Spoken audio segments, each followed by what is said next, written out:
புல்லால் அஸ்ஸலாமு அலைக்கும் வணக்கம். பேசுறது கேக்குதாம்மா? கிளியரா வாய்ஸ் ஓகேவா? On on chair.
புல்லால் ஸ்கிரீன் ரெக்கார்ட் ஆகுறது கிளியரா?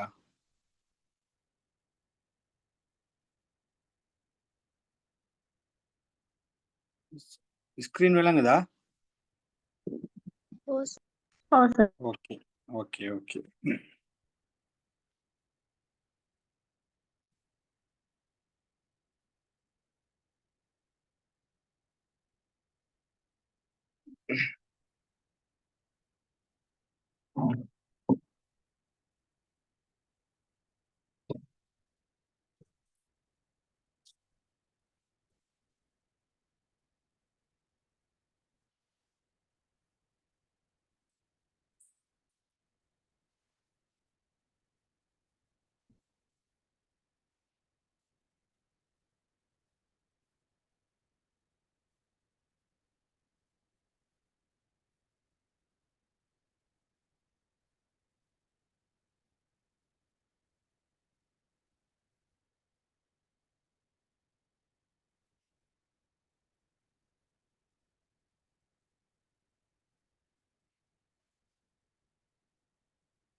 ஓகே, நான் விளங்கப்படுத்துறேன். எதுவும் கவரேஜ் இஷ்யூன்னு சொன்னா சொல்லிக் புல்லால். ஓகே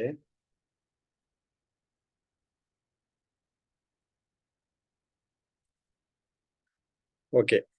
புல்லால் இன்றைக்கு நாம் பார்க்க போற தலைப்பு வந்து தேசப்படம் அப்படின்ற ஒரு விஷயம். அதாவது தேசப்படம் அப்படின்றதுல வந்து நல்லா விளங்கி கொள்ளுங்க. செய்முறை புவியியல் அப்படின்னு சொல்லி ஒரு பகுதி ஒன்று இருக்குது. உங்களுக்கு ஜியோகிராஃபியை பொறுத்த வரைக்கும் செய்முறை புவியியல் அப்படின்னு ஒன்று இருக்குது, ப்ராக்டிக்கல் ஜியோகிராஃபி. அப்ப இந்த ப்ராக்டிக்கல் ஜியோகிராஃபியில வந்து ஒரு 4-5 விஷயம் இருக்குது புள்ளால். அதாவது நீங்க ப்ராக்டிக்கல் ஜியோகிராஃபிய ஒதுக்கிட்டு நீங்க உங்களோட பேப்பரை எடுக்கலுமான்னு கேட்டா எடுக்க இயலாது. விளங்குதா? அந்த ஒரு இம்பார்ட்டன்டான ஒரு பகுதியாக இந்த செய்முறை புவியியல் இருக்கும். பொதுவாக உங்களோட பெருபேற்றுல வந்து ஏபியை தீர்மானிக்கிற ஒரு பகுதியாக இந்த செய்முறை புவியியல் இருக்கும்ன்றதை விளங்கிக் கொள்ளுங்க. சரிதானே? செய்முறை புவியியல் இருக்கும். அப்ப எவ்வளவு நீங்க பிசிக்கல் ஜியோகிராஃபியை படிக்கிறீங்களோ, ஹியூமன் ஜியோகிராஃபியை மாநில புவியியலை படிக்கிறீங்களோ, அதே மாதிரி வந்து இந்த செய்முறை புவியியலுக்கான முக்கியத்துவத்தை கொடுக்கணும் புள்ளால், கட்டாயம் கொடுக்கணும். சரிதானே? இப்ப சில பாடசாலைகளோட வந்து என்னன்னு சொன்னா எக்ஸாம் நெருங்கின டைம் தான் இந்த செய்முறை புவியியல்ல கவனம் செலுத்துவாங்க. விளங்குதா? அந்த எக்ஸாம் கிட்டவாகும் போதுதான் ஒரு ப்ரெஷர் ஒன்று இதுக்குள்ள வந்து புலகளை நோட் பண்ணுவாங்க. அப்படி இல்லாம நம்ம இதை ஆரம்பத்துல இருந்து இப்ப உங்களையில பொறுத்த வரைக்கும் 27, 26 போது ஒரு லாங் டைம் ஒன்று இருக்கிறன்றப்போ அது சரியா பேலன்ஸா நீங்க பிசிக்கல் படிக்கிற மாதிரியே ஹியூமன் ஜியோகிராஃபி படிக்கிற மாதிரியே இந்த செய்முறை புவியியலை வந்து இப்பத்துல இருந்தே கட்டம் கட்டமாக கொண்டு போனீங்கன்னு சொன்னால் உங்களுக்கு அவ்வளோ ஒரு ஈஸியான ஒரு யூனிட்டாக இந்த பாடம் இருக்கும் புழல். ஆக இன்ட்ரெஸ்டாக படிக்கக்கூடிய ஒரு சப்ஜெக்டாக இருக்கும். இதுல எனக்கான ஒரு ஈடுபாடும் இதுல கூடுதலாக இருக்குது புழல். என்று சொன்ன நான் யூனிவர்சிட்டிலையும் இந்த ஜிஐஎஸ் ஒரு ஒரு மெயின் சப்ஜெக்டாக எடுத்து செஞ்சதால் அதோட ஒரு ஒரு பிரியம் ஒன்று எனக்கும் கூடுதலாக இருக்கும்ன்றதை சொல்லிக்கொள்றேன். சரிதானே? அப்ப இந்த இதுக்குள்ள இந்த செய்முறை புவியியலுக்குள்ள நீங்க நிறைய விஷயம் பார்ப்பீங்க. நல்லா விளங்கிக் கொள்ளணும். செய்முறை புவியியல்ன்றதுக்குள்ள முதலாவது 1க்கு 50,000 மெட்ரிக் சம்பந்தப்பட்ட விஷயம் ஒன்று வரும். 20 புள்ளிகளை கொண்ட ஒரு கேள்வி இருக்குது. 1க்கு 50,000 சம்பந்தப்பட்ட மெட்ரிக் இடைவிலக்கப்படம். அதே நேரம் உலகப்படம் குறித்தல் வரும். 10 புள்ளிகள் அடிப்படையாக கொண்ட உலகப்படம் குறித்தல். அதே நேரம் 4 வினாக்கள்ல 2 வினாக்கள் நீங்க எழுதணும். 4 வினா தந்திருப்பாங்க, 2 வினா. அந்த 2 வினாக்கள்ல இருந்தும் என்னென்று சொன்னால் வார பகுதிகளாக இந்த செய்முறை புவியியல் இருக்கும். அதாவது அதுல ஜிபிஎஸ், ஜிஐஎஸ், ஆர்எஸோடு சம்பந்தப்படுத்தப்பட்ட கேள்விகள் வரலாம். தேசப்படங்களோடு சம்பந்தப்படுத்தப்பட்ட கேள்விகள் வரலாம். தரவுகளோடு சம்பந்தப்பட்டது தரவுகள் முதலாம் நிலை தரவு, 2ஆம் நிலை தரவுகள் எல்லாம் இருக்குது புலகள். இது சம்பந்தப்படுத்தப்பட்டதாக வரலாம். அப்படி அடுத்த விஷயம்தான் வரைபுகள், வரைபடங்கள் கொண்டு பார், பல்பார், கூட்டு பார், இப்படி மீடிரன் வலை, இது சம்பந்தமான இப்படியான ஒரு பகுதிகள் எல்லாம் உள்ளடக்கினதாகத்தான் உங்களோட இந்த ஒட்டுமொத்த செய்முறை புவியியலும் இருக்கும். நல்ல விளங்கிக்கணும். ஒட்டுமொத்த செய்முறை புவியியல் இந்த இவ்வளவு சொன்னா 5-6 விஷயம் தான். மிச்சம் பெருசா நீங்க மெனக்கட்டுறதுக்கு ஒன்றும் இருக்காது. இந்த 5-6 விஷயத்தையும் நல்லா விளங்கிட்டீங்கன்னு சொன்னாலே உங்களோட செய்முறை புவியியல் ஈஸியாக இருக்கும். இதுல நம்ம இன்றைக்கு பார்க்க போற விஷயம் என்னன்னு சொன்னால் அதாவது 4 கேள்விகள் வரும் அப்படின்னு சொல்லியிருந்தேன். உங்களுக்கு ஆல்ரெடி வினா கட்டமைப்பு அதுல நான் சொல்லியிருக்கிறேன். 4 கேள்வி ஒன்று வரும்.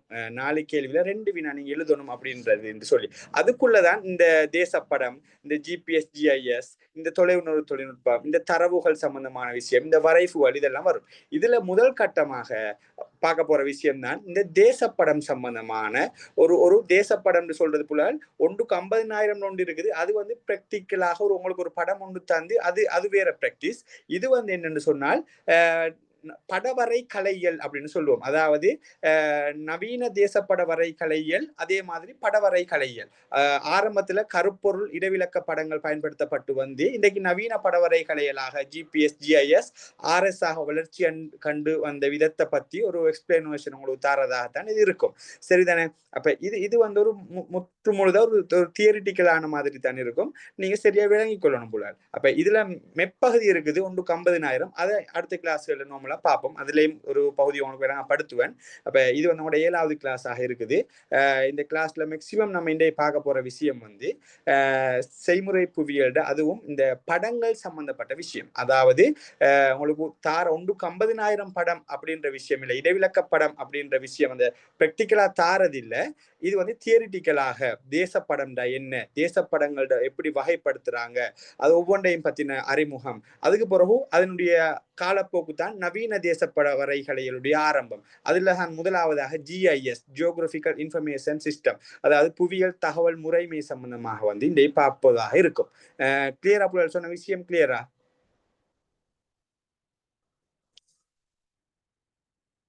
எதுவும் டவுட் இருக்குதா? ஓகே, எதுவும் டவுட்னா கேட்டுக்கொள்ளணும் மேமா. ஓகே,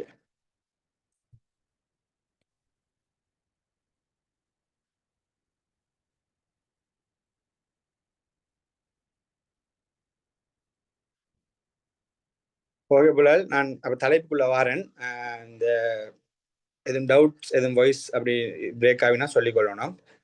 அப்போ இன்றைய பார்க்க போகிறது உங்களோட 7வது கிளாஸ் ஆகிருக்குது புலால். உங்களோட 7வது 7 கிளாஸ். சரிதான், இன்னும் ஒரு கிளாஸோட மாதிரி உங்களோட அந்த ஃப்ரீ செஷன் எல்லாம் முடியுது. அப்போ நான் இந்தியாவிலேருந்து வந்து அந்த என்ன சொல்கிறேன், உங்களுக்கு அடுத்த கிளாஸும் நடக்கும். அதுக்குள்ளே வந்து நான் பெர்மனண்ட்டாக கிளாஸில் ஜாயின் ஆகிறவங்க வந்து நான் அதுக்குரிய அப்டேட்டை தருவேன் குரூப்பில். பெர்மனண்ட்டாக நீங்கள் ஜாயின் பண்ணி கொள்ளையிலுமாக இருக்கும். 2026 அதே சமயம் 2027 ஸ்டூடெண்ட்ஸ் அவர்களுக்கு தொடர்ந்து ஒரே பெஜ்ஜாக 2ஐயும் நான் எடுத்துட்டு போவேன். 25 தான் நான் வேறையா டிவைட் பண்ணி அவங்களுக்குரிய வகுப்புகளும் இன்றையிலிருந்து ஆரம்பிக்கப்படுது. ஓகே புள்ளல். அப்ப இன்றைக்கு நான் பார்க்க போற விஷயம் முதலாவது நல்லா விளங்கிக் கொள்ளுங்க. தேசப்படம் அப்படின்னு சொன்னா என்ன அப்படின்ற ஒரு விஷயத்த பார்க்க போறோம். சரிதானே?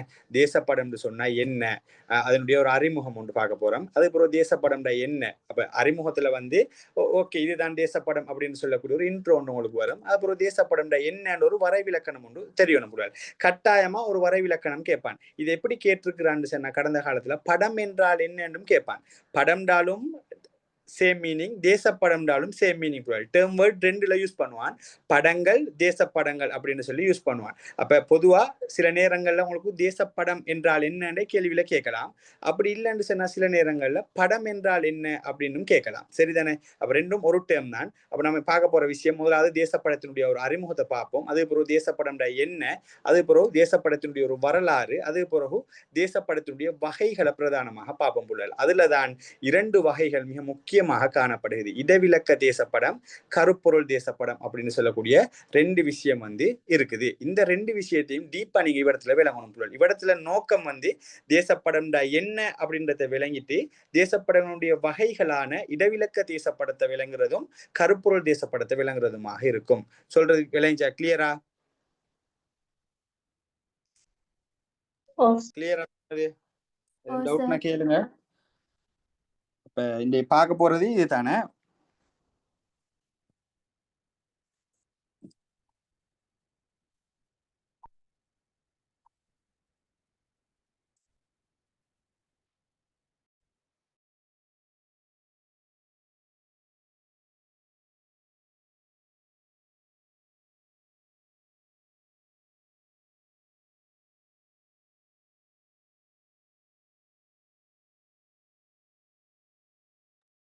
ஓகேமா. அப்ப இந்த தேசப்படம் அப்படின்னா என்னன்றது நீங்க விளங்கினீங்கன்னு சொன்னா ஓகே புள்ளல். இவ்விடத்துல மற்ற விஷயங்கள்லாம் உங்களுக்கு அந்த அளவு தேவைப்படாது. ஒரு நாளும் உங்களுக்கு தேசப்படங்களுடைய வரலாற்றை சொல்லுங்க அப்படின்னு சொல்லி அந்த வரலாறோடு சம்பந்தப்படுத்தி வந்து புவியியலை இவ்விடத்துல கேட்க மாட்டாங்க. தேசப்படங்களுடைய வரலாற்றை குறிப்பிட்டு விளக்குக அப்படின்னு எல்லாம் கேட்கறதில்ல. தேசப்படம் என்றால் என்ன அப்படின்னு சொல்லி நீங்க தெரிஞ்சிருக்கணும். எப்படி தேசப்படம் அப்படின்னு சொன்னா என்ன அப்படின்றத நீங்க தெரிஞ்சிருக்கணும். அப்ப தேசப்படம் அப்படின்னு சொல்றது என்னன்னு சொன்ன புலகள் புவி மேற்பரப்புல உள்ள, அதாவது முப்பரிமாணம் உள்ள அம்சங்களை பொருத்தமானது ஒரு அளவு திட்டத்தின் அடிப்படையில இரு பரிணாமத்துல வந்து வரைகிற ஒரு படம் அப்படின்றதுதான் நம்ம தேசப்படம் அப்படின்னு சொல்லி சொல்லுவோம். ஜென்ரலா சும்மா சோட்டா சொல்றோம்னு சொன்னா புவி மேற்பரப்புல உள்ள முப்பரிமாணம் உள்ள அம்சங்கள் இருக்கும். சரிதான? முப்பரிமாணம் உள்ள அம்சங்களை வந்து என்ன செய்யணும்னு சொன்னா ஒரு பொருத்தமானது ஒரு அளவு திட்டத்தின் அடிப்படையில, சரியா, பொருத்தமானது ஒரு அளவு திட்டத்தின் அடிப்படையில வந்து இரு பரிணாம அடிப்படையில வரைகின்ற ஒரு படமே தேசப்படம் அப்படின்னு சொல்லி சொல்லலாம். சரிதானே? இது வந்து பொதுவா இந்த என்ன தேசப்படம் அப்படின்னு சொன்னா என்ன அப்படின்னு சொல்றதுக்குரிய ஒரு வரைவிலக்கணமாக நமக்கு சொல்லேலும். சரிதானே? தேசப்படம் என்ன அப்படின்றதுக்குரிய ஒரு வரைவிலக்கணமாக சொல்லேலும். அதை தாண்டி சில அறிஞர்கள் வந்து ஒவ்வொரு கருத்துக்களை முன் வச்சிருக்கிறாங்க புலல். அதாவது வெளியில் இருந்து பார்க்கின்ற போது தென்படுகின்ற பூமிய ஒரு நியம சித்திர வடிவுல வரைகிறது தான் தேசப்படம் அப்படின்னு சொல்லி ஒரு அறிஞர் குறிப்பிட்டிருக்கிறாரு. அடுத்தது வந்து இன்னும் சில அறிஞர்கள் ஒவ்வொரு கருத்துக்களை எல்லாம் குறிப்பிட்டிருக்கிறாங்க. அப்ப நம்ம வந்து பொதுவா நீங்க ஏதாவது ஒரு அறிஞருடைய ஒரு கருத்தொண்டு எடுத்துக்கொள்ளுங்க. அடுத்தது நான் சொன்ன அந்த தேசப்படம் என்ன அப்படின்னு சொல்லக்கூடிய ஒரு வரைவிலக்கணத்தை எடுத்துக்கொள்ளுங்க. சரிதானே? அதை விட இன்னும் கொஞ்சம் சோட்டாச்சு எழுதுன்னு சொன்ன பொருள் இன்றைக்கு உங்களுக்கு தெரிஞ்சிருக்கேன். உலகத்துல வந்து ஒரு படம் ஒன்று வந்து எத்தனையோ ஆயிரம் சொல்லுக்கு சமன் அப்படின்னு சொல்லுவாங்க. அதாவது நம்ம வார்த்தைகளால விளக்குற சில விஷயங்களை ஒரு பிக்சர் போதும் சொல்லி காட்டும் அப்படின்னு சொல்லி. அப்ப அதுதான் படம் புலல். அதாவது ஒரு பரந்துபட்ட தகவல்களை வந்து சரியா, ஒரு பரந்துபட்ட தகவல்களை வந்து ஒரு குறியீடுகளை கொண்டு, ஒரு நிறத்தை கொண்டு, எழுத்துக்களை கொண்டு, ஒரு இலக்கங்களை கொண்டு சுருக்கமாக காட்டுவதே தேசப்படம் அப்படின்னு சொன்னா கூட அதை எக்ஸெப்ட் பண்ணலாம் அந்த ஆன்சரை. அப்ப பாருங்க, தேசப்படம்டா என்ன அப்படின்றதுக்குள்ள நான் பொதுவாக ஒரு 3 வரைவிலக்கணம் மாதிரி சொன்னேன். ஒன்று பாருங்க சொன்னேன் என்னன்னு சொன்னா நல்லா விளங்கிக் கொள்ளுங்க. பூமியில காணப்படுகின்ற முப்பரிமாணம் உள்ள அம்சங்களை 3Dல உள்ள விஷயங்களை பொருத்தமானது ஒரு அளவு திட்டத்தின் அடிப்படையில இரு பரிணாம வடிவில் வரைகின்ற படமே தேசப்படம் அப்படின்னு சொல்லலாம். அடுத்தது சொல்லலாம், வெளியிலிருந்து பார்க்கின்ற போது தென்படுகின்ற புவியை ஒரு நியம சித்திர வடிவில் வரைவதே தேசப்படம் அப்படின்னு சொல்லலாம். அதை விட சோட்டை கொஞ்சம் சொல்றேன் பாருங்க புலல். பரந்த தகவல்களை அனைத்தையும் குறியீடுகள் மூலமும் நிறங்கள் மூலமும் எழுத்துக்கள் மூலம் மூலமும் இலக்கங்கள் மூலமும் சுருக்கமாக காட்டுவதே தேசப்படம் அப்படின்னு சொல்லலாம். அப்ப பொதுவா எந்த ஒரு வரைவிலக்கணம் உங்களுக்கு ஈஸியா கெச் ஆகுதோ ஏதாவது ஒரு வரைவிலக்கணத்தை நீங்க யூஸ் பண்ணி கொள்ளணும். கட்டாயம் ஒரு 2 வரைவிலக்கணம் தெரிஞ்சு கொள்ளுங்க புள்ளிகள். அப்ப இதுதான் தேசப்படம் என்றால் என்ன அப்படின்றதுக்கான ஒரு ஆன்சராக அமையும். தேசப்படம்டா என்ன அப்படின்றதுக்குரிய ஒரு ஆன்சராக அமையும். நல்லா விளங்கிக் கொள்ளுங்க. தேசப்படம்டா என்ன அப்படின்றதுக்குரிய ஒரு ஆன்சராக அமைகிறது எதுன்னு கேட்டா இப்ப நான் சொன்ன விஷயம் தான். அப்ப இதுல உங்களுக்கு தேசப்படம்டா என்னன்னு கேட்கலாம், படம் என்றால் என்ன அப்படின்னு கேட்கலாம். கிளியரா சொன்ன விஷயம்?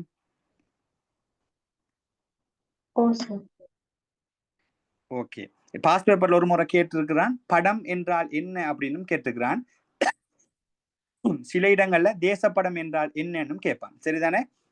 அப்ப இது வந்து புலால் இப்ப இவரத்துல வார இந்த தேசப்படம் அப்படின்னு சொல்றதுதான் ஆரம்பத்தில், அதாவது இன்றைக்கும் இதுல இடவிலக்க தேசப்படங்கள் அப்படின்ற விஷயங்கள் பயன்படுத்தப்படுகிறது, கருப்பொருள் தேசப்படங்களும் பயன்படுத்தப்படுகிறது. இது அப்படியே இன்றைக்கு நவீன படவரைகளைகளாக உருமாறி இருக்கிறது நமக்கு எதிர்காலத்துல பார்க்கலும். அது இப்ப வந்துட்டு அதைத்தான் நம்ம பின்னால படிக்கிற விஷயமாக ஜிஐஎஸ் ஜிபிஎஸ் ஆர்எஸ் சம்பந்தப்பட்ட விஷயமா இருக்கும். அப்ப அதுக்கு முதல்ல இந்த ஆரம்பத்துல உள்ள இந்த இடவிலக்க தேசப்படம்டா என்ன, கருப்பொருள் தேசப்படங்கள்டா என்ன என்ற விஷயத்தை நம்ம விளங்கிட்டு போகணும். இது கட்டாயம் கேள்விக்குள்ள உள்ள ஒரு பகுதியாக இருக்கும். சரிதானே? எம்சிக்யூலையும் இது சம்பந்தப்பட்ட கேள்விகள் வருது, அடிக்கடி வரும். சரிதானே? அப்ப முதலாவது தேசப்படம் என்றால் என்ன அப்படின்ற ஒரு கேள்விக்கான ஆன்சர் உங்களுக்கு தெரிஞ்சிருக்கணும் போல. நான் 3 வரைவிலக்கணம் சொன்னேன். சரிதானே? திருப்ப நான் ரிப்பீட் பண்றேன் இன்னொருக்கா. 3 வரைவிலக்கணத்துல நீங்க எது சரி ஒன்றை கெச் பண்ணி கொள்ளுங்க. சரிதானே? 3ல 1 பாருங்க.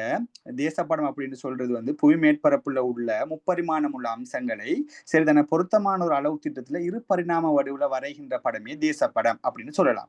அடுத்தது வெளியிலிருந்து பார்க்கின்ற போது தென்படுகின்ற பூமியை நியம சித்திர வடிவில வரைவதே தேசப்படம் அப்படின்னு சொல்லலாம். சரிதானே?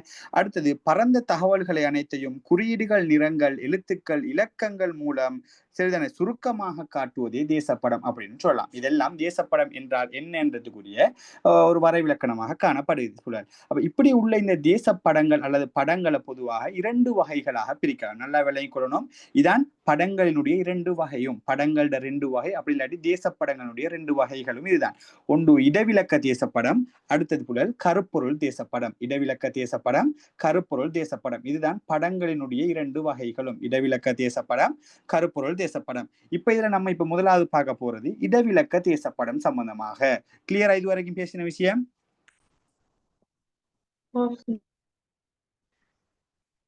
கிளியர் தானே? டவுட் இருக்குதா இல்லையே? இல்ல. ஓகே.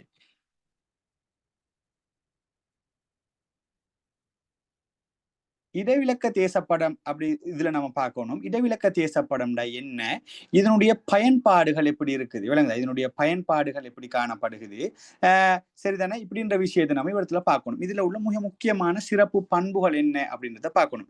முதலாவது விளங்கிக் கொள்ளுங்க, இடவிலக்க தேசப்படம் அப்படின்னு சொல்றது என்னன்னு சொன்னா புலகள், இடவிலக்க தேசப்படம் அப்படின்னு சொல்றது எப்படின்னு சொன்னா, ஒரு படத்துல வந்து நிறைய விஷயங்கள் காட்டப்பட்டிருக்கும். அதுல வந்து உதாரணத்துக்கு சொல்ல போனால் தரைத்தோற்ற ரீதியான விஷயங்களை பார்க்கலாம், பௌதீக பண்பாட்டு அம்சங்களை பார்க்கலும், சரிதானே, வடிகால் பாங்குகளை பார்க்கலும், இயற்கை தாவரங்களை பார்க்கலும், சரிதானே, தாவர ரீதியான வேறுபாடுகளை பார்க்கலும், வீதி வலைப்பின்னர்களை பார்க்கலும், இப்படின்னு சொல்லி ஒரு படத்துல விளங்குதா, ஒரு படத்துல அதிகளவான விஷயங்களை, பௌதிக அம்சங்கள் இருக்கலாம், பண்பாட்டு அம்சம் இருக்கலாம், தரைத்தோற்றம் சம்பந்தப்பட்ட விஷயம் இருக்கலாம், வீதி வலைப்பின்னலோடு தொடர்பான விடயம் இருக்கலாம், இப்படி அனைத்து விடயங்களையும் உள்ளடக்கி ஒரு படத்தை தான் நம்ம இடவிலக்க தேசப்படம்னு சொல்லுவோம். இதை ஷோர்ட்டா சொல்றோம்னு சொன்னால், இன்றைக்கு உங்களுக்கு 1க்கு 50,000 அப்படின்னு சொல்லி உங்களுக்கு எக்ஸாம்ல தாராங்க இல்லையா, 92 படங்கள் இருக்குது புள்ளல். 1க்கு 50,000 என்று அளவுல வரையப்பட்ட இலங்கை எத்தனை படங்கள் இருக்குதுன்னு கேட்டால் 92 படங்கள் இருக்கிறது. இந்த 92லயும் ஒவ்வொன்றுக்கும் ஒரு இலக்கம் இடப்பட்டிருக்கும் புள்ளல். முதலாம் நம்பர் இந்த படம், 2ஆம் நம்பர் இந்த படம் அப்படின்னு 92 இலக்கமிட்டப்பட்ட படங்கள் இருக்குது. இதுக்கு தான் சொல்றோம் இடவிலக்க தேசப்படம். இதுல ஏதாவது ஒரு படம் தான் உங்களோட எக்ஸாமுக்கு வரும் புள்ளல், உங்களோட டெர்ம் டெஸ்ட்களுக்கும் வரும், உங்களோட ஃபைனல் எக்ஸாமுக்கும் வரும். அப்ப இது வந்து 1க்கு 50,000 என்ற அளவு சுற்று வரையப்பட்ட இடவிலக்க தேசப்படம். அப்ப இதுதான் இந்த இடவிலக்க தேசப்படம். நீங்க அந்த படத்தை பாருங்க, உங்களுக்கு தெரிஞ்சிருக்கும், அதுல எல்லாம் இருக்கும், விளங்குதா, பௌதீக அம்சங்களை பார்க்கலுமா இருக்கும், இருக்கும். பண்பாட்டு ரீதியான அம்சம், அதாவது பௌதிக அம்சம்னு சொன்னா இயற்கையான சில விஷயங்கள் இருக்கும், மனிதனால் உருவாக்கப்பட்ட சில விஷயம் இருக்கும். அடுத்தது வந்து தாவர ரீதியாக தாவர பரம்பல்ல நிறைய இருக்கும், விவசாயம் இருக்கு, நெற்செய்கை காணிலும், அதே சமயம் ரப்பர் செய்கை, வீட்டு தோட்டம் அப்படின்னு அது இருக்கும். வடிகால் சம்பந்தமாக மரணிகர் வடிகால காணிலும், சில இடங்கள்ல வந்து ஆரை வடிகால காணிலும், அப்படி வீதி வலைப்பின்னல் சம்பந்தமாக பல விஷயங்களை காணிலும். இப்படி ஒரு படத்துல விளங்குச்சா, ஒரு படத்துல வந்து அதிகமான விடயங்களை வந்து காட்சிப்படுத்துவதாக விளக்குவதாக இருக்கிற ஒரு படத்தை தான் நம்ம இடவிலக்க தேசப்படம் அப்படின்னு சொல்லுவோம். சரிதானே? இதுதான் இடவிலக்க தேசப்படம். ஒரு படத்துல நிறைய விஷயங்கள் இருக்கும்ன்றதை நல்லா விளங்கிக் கொள்ளுங்க. இதற்கு உதாரணம் புள்ள இன்னைக்கு 150,000 இடவிலக்க படத்தை சொல்லிலும், அதே சமயம் 1,63,360 என்ற அளவுத்திரத்தில் வரையப்படுகின்ற ஓரங்குல படங்களை சொல்லிலும் இதுகள் வந்து இதற்கு உதாரணங்களாக கொள்ளப்படுது. சரிதானே? இதான் வந்து இந்த இடவிலக்க படம் அப்படின்னு சொல்லக்கூடிய விஷயம். கிளியரா?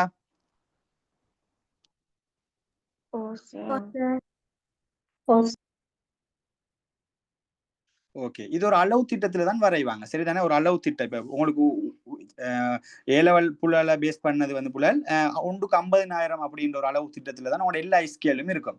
இதே நீங்க ஒரு ஒரு யூனிவர்சிட்டிக்கு போயிட்டு ஒரு ஜியோகிராஃபி ஸ்பெஷலுக்குள்ள போறீங்க அப்படின்னா கூட அங்க நீங்க 1,50,000 படிப்பீங்க, 1,63,360 என்ற அளவு திட்டத்துல எப்படி படங்கள் வரையுது என்ற விஷயங்கள் எல்லாம் எக்ஸ்ட்ராவா அங்க போயிட்டு படிப்பீங்க. அப்ப உங்களுக்கு இவ்விடத்துல தேவைப்படும் 1,50,000 அப்படின்றது உங்களோட மெட்ரிக் அளவு திட்டமாக இருக்கும். அதை நம்ம பிறகு படிச்சு கொள்வோம். சரிதானே? அப்ப இதுதான் இந்த இடவிலக்க தேசப்படம். உங்களுக்கு தாராந்த படம் நினைவு வச்சிங்கன்னு சொன்னா ஓகே. அப்ப இதுதான் இந்த இடவிலக்க தேசப்படம். அப்ப இந்த இடவிலக்க தேசப்படத்தை பாத்தீங்கன்னு சொன்னா சில நேரம் உங்களுக்கு கேட்கலாம், இதனுடைய பண்புகள் இது எப்படி இருக்கும் அப்படின்ற மாதிரி கேட்கக்குள்ள உங்களுக்கு தெரியணும் புலகள் 1,50,000 என்ற அளவு திட்டத்தில் வரையப்பட்டதாக இருக்கலாம், 1,63,360 என்ற அளவு திட்டத்தில் வரையப்பட்டதாக இருக்கலாம். பொதுவாக 1,50,000 என்ற அடிப்படையில் வரையப்பட்ட கிட்டத்தட்ட 92 படங்கள் வந்து இருக்குது. சரிதானே? அதே சமயம் பல விஷயங்களை வந்து தெளிவாக விளக்கி கூறுவதாக இருக்கும். ஒரு படம் வந்து எல்லா பக்கத்தாலையும் இன்ஃபர்மேஷனை தரக்கூடிய ஒரு படமாக இந்த இடைவிலக்க படம் அப்படின்னு ஒரு விஷயம் ஒன்று இருக்கும். இந்த இடைவிலக்க படம் அப்படின்னு இந்த ஷீட்டை நீங்க எடுத்து பார்த்தீங்கன்னு சொன்னால் ஒரு அளவு திட்டம் ஒன்று கட்டாயம் குறிப்பிடப்பட்டிருக்கும். அடுத்து கட்டாயம் திசையை மென்ஷன் பண்ணியிருப்பாங்க புலல். கட்டாயம் ஒரு 1,50,000 மெட்ரிக் படத்தை எடுத்தீங்கன்னா தெரியும், ஒரு எரோண்ட போட்டு என் அப்படின்னு சொல்லி ஒரு அடையாளத்தை போட்டிருப்பாங்க. எது வடக்கு திசை அப்படின்னு சொல்லி கட்டாயம் அந்த படத்துல வந்து திசையை வந்து அடையாளப்படுத்தி இருப்பாங்க. அடுத்தது பொருத்தமான நிறங்களை பயன்படுத்தி இருப்பாங்க. கண்ட மாதிரி நிறம் இருக்காது புலல். நதிகளை குறிக்கிறேன்னா அதுக்கு நீல கலர் தான் குறிச்சிருப்பாங்க. வீதிகள்ன்ற கூட அதுக்கு ஒரு பிரதான வீதின்னு வச்சுக்கொள்ளுங்களே, அது வந்து சிவப்பு நிறத்தால தான் இருக்கும். மலைத்தொடர்கள் சமயர கோடுகள் வந்து கபில நிறம் அப்படின்னு ஒரு செட் ஆஃப் ரூல்ஸ் ஒன்று இருக்கும், ஒரு செட் ஆஃப் கலர் ஒன்று இருக்கும் புலல். சும்மா நம்ம நினைக்கிற கலர் எல்லாம் அதுல இன்புட் ஆக இயலாது. விளங்குதா? நெற்செய்கை விவசாயம்னா விவசாயத்துக்கு ஒரு கலர் ஒன்று இருக்கும். விளங்குதா? ரப்பர் செய்கைன்னா அதுக்குரிய ஒரு குறியீடு ஒன்று இருக்கும். இப்படி பல குறியீடுகள் மூலமும் விளங்குதா பல கலர் நிறங்களை பயன்படுத்தியும் நமக்கு என்ன செய்வாங்கன்னு சொன்னால் அவங்க சொல்ல வர விஷயத்தை ஒரு படத்துல தருவாங்க. இதைத்தான் நம்ம இடவிலக்க தேசப்படம் அப்படின்னு சொல்லி சொல்ற. சரிதானே? கிளியரா இப்ப சொன்ன விஷயம்? ஓகே. அடுத்தது இந்த இப்படி இருக்கிற இந்த இடவிலக்க தேசப்படத்தினுடைய பயன்பாடுகள் எப்படி இருக்குது, இது என்னென்ன விதத்துல பயன்படுத்தப்படுகிறது அப்படின்னு சொல்லி பாத்தீங்கன்னு சொன்னா, முதலாவது பாருங்க, பல்வேறு அம்சங்களை கொண்ட படமாகினால் இதனை அடிப்படையாக கொண்டு பயன்படுத்துவதுடன் பலவிதமான ஆய்வுகளுக்கு பயன்படுத்தப்படுது புலல். சரி, நான் இன்னைக்கு சொன்னேன் இந்த இடவிலக்க பட சொல்ற விஷயம் வந்து எல்லா விஷயத்தையும் பிரதிபலிக்கக்கூடிய ஒன்றாக இருக்கும். விளங்குதா? வெறுமனே ஒரு விஷயம் அப்படின்றது இல்ல. விளங்குதா? அனைத்து விஷயங்களையும் வந்து என்ன செய்யக்கூடியது, பிரதிபலிக்கக்கூடியதாக இருக்கிறதால விளங்குதா? அனைத்து விஷயங்களையும் வந்து பிரதிபலிக்கிறதால வந்து பல ஆய்வு நடவடிக்கைகளுக்கு வந்து இது பயன்படுத்தப்படுகிறது புலல். சரிதானே? ஆய்வுகளுக்கு வந்து இதை பயன்படுத்துறாங்க. அடுத்தது வந்து புவியில பாருங்க, யாதேனும் ஒரு அமைவிடத்தினை தனி அமைவிடமாகவும் சார்பு அமைவிடமாகவும் காட்டேலும் புலல். புவியில எந்த ஒரு அமைவிடத்தையும் தனி அமைவிடமாக அதே சமயம் சார்பு அமைவிடமாக காட்டேலும். இதெல்லாம் இதனுடைய பயன்பாடு. மிக முக்கியமாக ஆய்வு நடவடிக்கைகளுக்கு இன்றைக்கு அதிகமாக பயன்படுத்தப்படுகிற ஒரு தேசப்படமாக இந்த இடவிலக்க தேசப்படங்கள் காணப்படுகிறது புலல். அதே சமயம் தரைத்தோற்ற பண்புகளை வெவ்வேறாக அறிந்து கொள்வதுடன் அவற்றுக்கிடையிலான தொடர்புகளை விளங்கிக் கொள்ளலாம். ஏன்னு சொன்ன புலகள் ஒரே படத்துல இப்ப தரைத்தோட்ட ரீதியான விஷயங்களை ஒரே படத்துல அவதானிக்கக்கூடியதாக இருக்கலும். இந்த நேரம் உயரமான தரைத்தோட்ட ரீதியான விஷயங்களை அறியலாம், குறைந்தளவான தரைத்தோட்ட ரீதியான விஷயத்தையும் அறியலாம், சாய்வு சம்பந்தப்பட்ட விஷயங்களையும் அறியலாம். விளங்குதா? இப்படி இந்த தரைத்தோற்றம் ரீதியாக ஒரு படம் வந்து பல விஷயங்களை கொண்டு இருக்கிறதால வந்து அந்த ஒப்பிட்டு கொள்வதற்கு, அதே சமயம் வந்து அவற்றில் இருக்கிறதான தொடர்புகளை விளங்கி கொள்வதற்கு வந்து இந்த படம் வந்து கட்டாயம் பயன்படுத்தப்படுகிறது புலர். சரிதானே? அடுத்தது பாருங்க, ஒரு பிரதேசத்துல காணப்படுகின்ற தரைத்தோற்ற அம்சங்களுக்கும் வடிகாட்பாங்களுக்கும் இடையிலான தொடர்புகளை விளங்கி கொள்ள முடியும். இந்த இடைவிலக்க தேசப்படங்களை அடிப்படையாக கொண்டு என்ன நடக்குதுன்னு சொன்னால், இன்றைக்கு ஒரு ஒரு பிரதேசத்தினுடைய தரைத்தோற்ற அம்சம், அதே சமயம் வடிகால் பாங்கு, இது ரெண்டுக்கும் இடையிலான தொடர்புகளை வந்து விளங்கி கொள்ளக்கூடியதாக இருக்கும் இந்த இடைவிலக்க தேசப்படங்கள் மூலம். அப்ப இதெல்லாம் வந்து இந்த இடைவிலக்க தேசப்படங்களுடைய பயன்பாடுகளாக இருக்குது. சரிதானே? அதே நேரம் வந்து பௌதீக அம்சங்களுக்கும் பண்பாட்டு அம்சங்களுக்கும் இடையிலான இடம் சார்ந்த பரம்பலை விளங்கிக் கொள்ளலாம். இதான் நான் ஆரம்பத்துல சொல்லினேன். நான் வரைவிலக்கணம் சொல்லும் போது இந்த விஷயம் எல்லாம் உங்களுக்கு எக்ஸ்பிளைன் பண்ணினேன். அதால கொஞ்சம் ஸ்பீடா சொல்றேன். சரிதானே? இந்த இடைவிலக்க படம் அப்படின்ற விஷயம் நான் சொன்னேன், பௌதீக அம்சங்களையும் பண்பாட்டு அம்சங்களையும் கொண்டதாக இருக்கிறதால வந்து இவை ரெண்டுக்கும் இடையிலான தொடர்புகளை வந்து இடம் சார்ந்த அடிப்படையில வந்து இலகுவாக விளங்கிக் கொள்வதற்கு வந்து இந்த இடைவிலக்க படங்கள் வந்து பெரிதும் முக்கியத்துவம் பெறுகிறது. அடுத்தது இன்னைக்கு கல்விசார் செயற்பாடுகள். இன்னைக்கு பாருங்க, நான் சொன்னேன் சாதாரணமாக இன்னைக்கு பாடசாலைகள்ல கூட இது பயன்படுத்தப்படுகிறது. பாடசாலை முதல் பல்கலைக்கழகங்கள் வரைக்கும் இன்னைக்கு ஜியோகிராபி, அதாவது கிரேட் 6ல கூட இந்த மெட்ரிக் சம்பந்தமான விஷயங்களை போட்டுறாங்க. அப்ப அந்த அளவு கல்விசார் செயற்பாடுகள்ல வந்து இது அதிக அளவு பயன்படுத்தப்படுகிறது. சரிதானே? அதே சமயம் சிறிய பகுதியில் கூட பல்வேறு புவியியல் அம்சங்களை பகுப்பாய்வு செய்யலுமா இருக்கும்.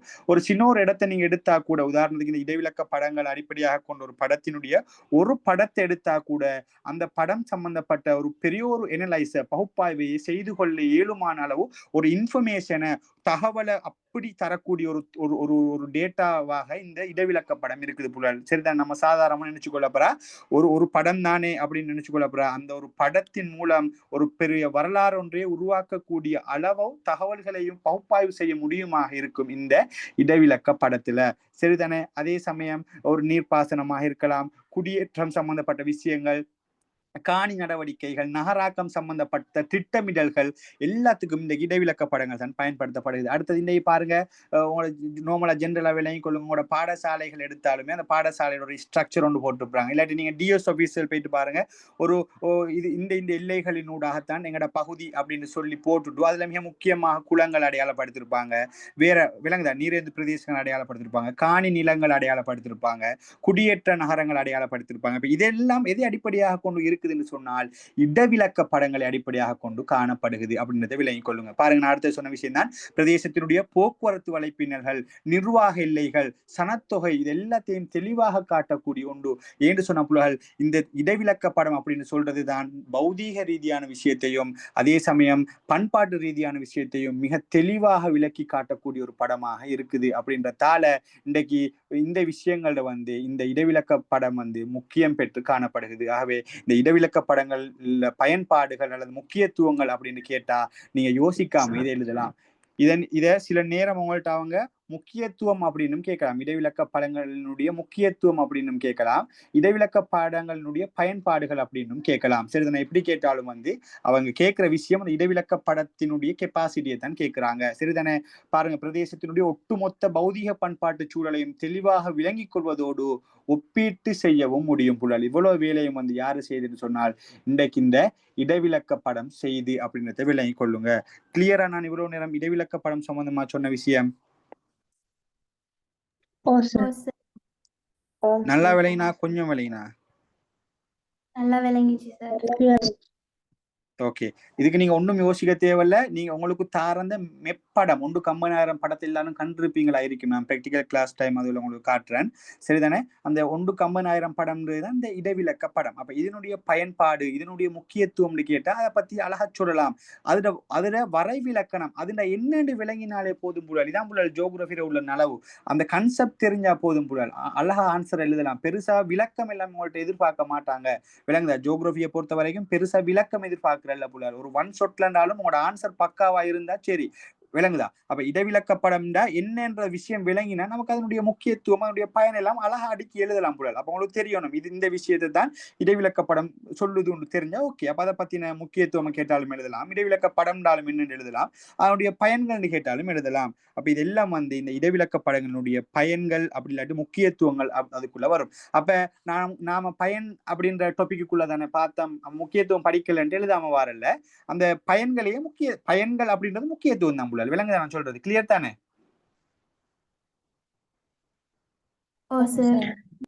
ஓகே. அப்ப முக்கியத்துவம் கேட்கலாம் சில நேரம் பயன்களை சொல்லுங்கன்னு கேட்கலாம். சரிதானே? இல்லாட்டி சிறப்பியல் கூட சொல்லுங்கன்றாலும் நம்ம சிறப்பியல் போன் ஒன்று படிக்கலைன்னு யோசிக்கப்படாது. சிறப்பியல் உங்களுக்கு சும்மா சொல்ல தெரியணும். பாருங்க, இடைவிலக்கப்படங்களுடைய சிறப்பியல் கூட பார்த்தா ஒன்றுக்கும் மேற்பட்ட பல விடயங்களை தெளிவுபடுத்தும், பௌதிக பண்பாட்டு அம்சங்களை தெளிவுபடுத்தும். விளங்குதா? நீங்க அந்த பயன்பாடு முக்கியத்துவத்துல படிச்ச விஷயங்களை வச்சு அடையாளப்படுத்தி எழுதலாம். விளங்குதானே?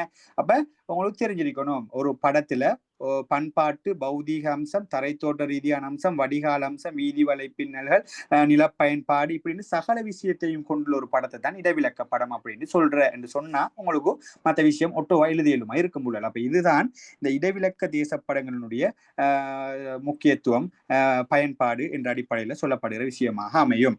சரிதானே? அப்ப படங்கள்ல மிக முக்கியமானதுதான் இந்த இடைவிலக்க படங்கள். அப்ப அதை பத்தி உங்களுக்கு ஒரு ஐடியா இப்ப இருக்கும். அடுத்தது புலல் கருப்பொருள் படம். சரிதானே? அடுத்தது வந்து நான் பார்க்க போறது கருப்பொருள் படம். அப்ப அதுவும் கருப்பொருள் படம்டா என்ன, அதனுடைய பயன்பாடு எப்படி இருக்குது அப்படின்னு சொல்லி நம்ம பார்க்க போறோம். கருப்பொருள் படம் அப்படின்னு சொன்னா என்னண்டா புலல் நல்லா விளங்கிக் கொள்ளுங்க. ஏதாவது ஒரு விடயத்தை மாத்திரம் சிறப்பாக காட்டும் புலல். ஏதாவது ஒரு விடயத்தை மாத்திரம் சிறப்பாக காட்டும். அதாவது நம்ம ஒரு படத்தை எடுத்துட்டு அதுல பல விஷயத்தை தேட இயலாது. உதாரணத்துக்கு இலங்கையினுடைய சனத்தொகை அடர்த்தியை பத்தி பேசணுமாக இருந்தால் அது அந்த படம் இலங்கையினுடைய சனத்தொகை அடர்த்தியை மட்டும்தான், டென்சிட்டியை மட்டும்தான் பேசும். அதுல பேய்த்துட்டு வேற ஒரு விஷயத்தை நம்ம அடையாளப்படுத்தலுமானா அடையாளப்படுத்த இயலாது. அதாவது அந்த படம் ஏதாவது ஒரு விஷயத்தை மாத்திரம்தான் தெளிவாக காட்டும். விளங்குதா? உதாரணத்துக்கு ஒரு ஒரு நிர்வாக ரீதியான ஒரு படம் சொன்னால் நல்லா விளங்கிக் கொள்ளுங்க. நிர்வாக ரீதியான ஒரு கருப்பொருள் படம் ஒன்று உண்டா, அதுங்க நிர்வாகம் சம்பந்தப்பட்ட விஷயத்தை மட்டும்தான் பேசும். மாவட்ட எல்லையை பேசலாம், மாகாண ரீதியான எல்லைகளை பேசலும், நிர்வாக பிரிவுகளை பேசும், இவ்வளவுதான். விளங்குதா? அதே மாதிரி இன்றைக்கு சனத்தொகை படம் அப்படின்னு ஒன்று எடுத்தோம்னு சொன்னா அங்க சனத்தொகையில உள்ள விஷயம், சனத்தொகை அடர்த்தி, சனத்தொகை கூடிய இடங்களை காட்டுறது, இல்லாட்டி அந்த இடப்பெயர்வுகளை காட்டுறது அப்படின்னு அந்த சனத்தொகையோடு சம்பந்தப்பட்ட விஷயத்தை மட்டும்தான் காட்டும். அதே மாதிரி காலநிலை என்று வச்சுக்கொள்ளும், காலநிலை தேசப்படம், காலநிலை சம்பந்தமான ஒரு படத்தை தாராங்கன்னா அங்க காலநிலை சம்பந்தப்பட்ட விஷயம் மட்டும்தான் இருக்கும். இல்லாட்டி ஆப்பிரிக்கா ஒரு தரைத்தோற்ற ஒரு படம் ஒண்ணு போட்டா அது ஆப்பிரிக்காவுடைய தரைத்தோற்றத்தை மட்டும்தான் பேசும். அப்ப நல்லா விளங்கிக் கொள்ளுங்க, ஏதாவது ஒரு விடயத்தை மாத்திரம் சிறப்பாக காட்டுகின்ற தேசப்படமே கருப்பொருள் தேசப்படம் எனப்படும். ஏதாவது ஒரு விடயத்தை மாத்திரம் அதுல பேத்துட்டு இன்னும் விஷயங்கள் நம்ம எதிர்பார்க்க ஏழுமாண்டா ஏழாம இருக்கும். ஆனா நம்ம எதிர்பார்க்கிற விஷயம் 100% பெர்ஃபெக்டா இருக்கும். ஆனா அதை தாண்டி ஒரு ஒரு ஐடியா அவங்க எடுத்துக்கொள்ள இயலா. அதாவது ஏதாவது ஒரு விடயத்தை மாத்திரமே அது சிறப்பாக காட்டும் என்றதை விளங்கிக் கொள்ளுங்க. இதைத்தான் கருப்பொருள் தேசப்படங்கள் அப்படின்னு சொல்ற. நல்ல கிளியரா அந்த விஷயம்?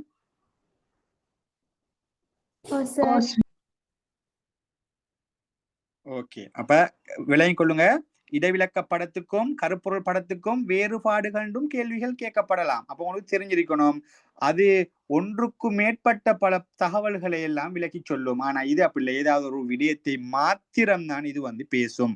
அப்ப டிஃபரெண்ட்டுக்குள்ளேயும் உங்களுக்கு எழுத தெரியணும் ஐடியா. இதெல்லாம் அதே மாதிரி படிப்பிக்கல அதுக்குள்ள. சரிதானே? நம்ம சரியா படிச்சோம்னு சொன்னா அவன் என்னால கேள்வி கேட்டாலும் எழுதியலுமா இருக்கும். சரிதானே? நான் ஒரு இந்த மாதிரி டேம் பேப்பர் எல்லாம் பார்த்தேன் புள்ள, ஈஸியான கேள்வி ஏதோ ஒரு மொழி நடையில பேப்பர் எடுத்து வச்சா புள்ளல் வேற ஆன்சர் வரும் யோசிக்குது. அது ஏன் விளங்குது இல்லை. நான் உங்களுக்கு அதுக்குரிய பிராக்டிஸ்ல தருவேன்.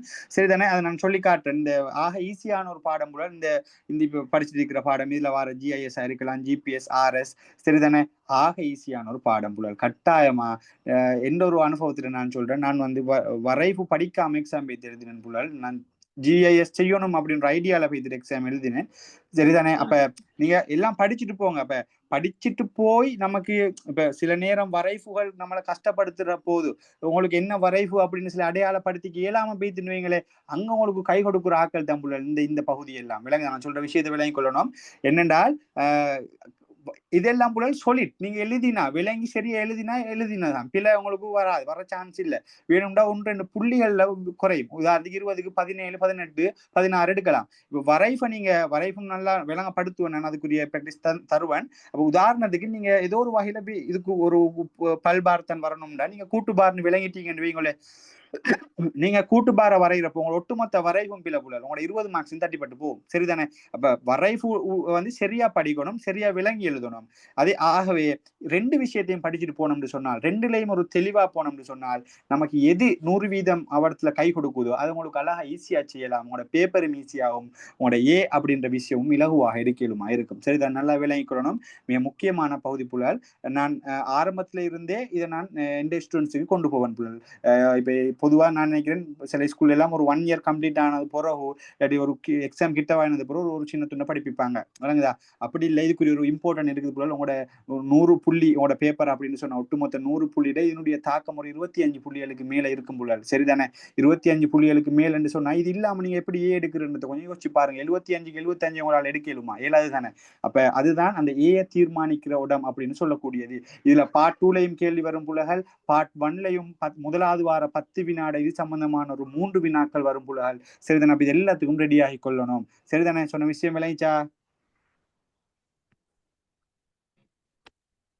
சொன்ன விஷயம் ஓகே. இன்ட்ரெஸ்ட் ஆயிருக்கு இந்த பாடம்?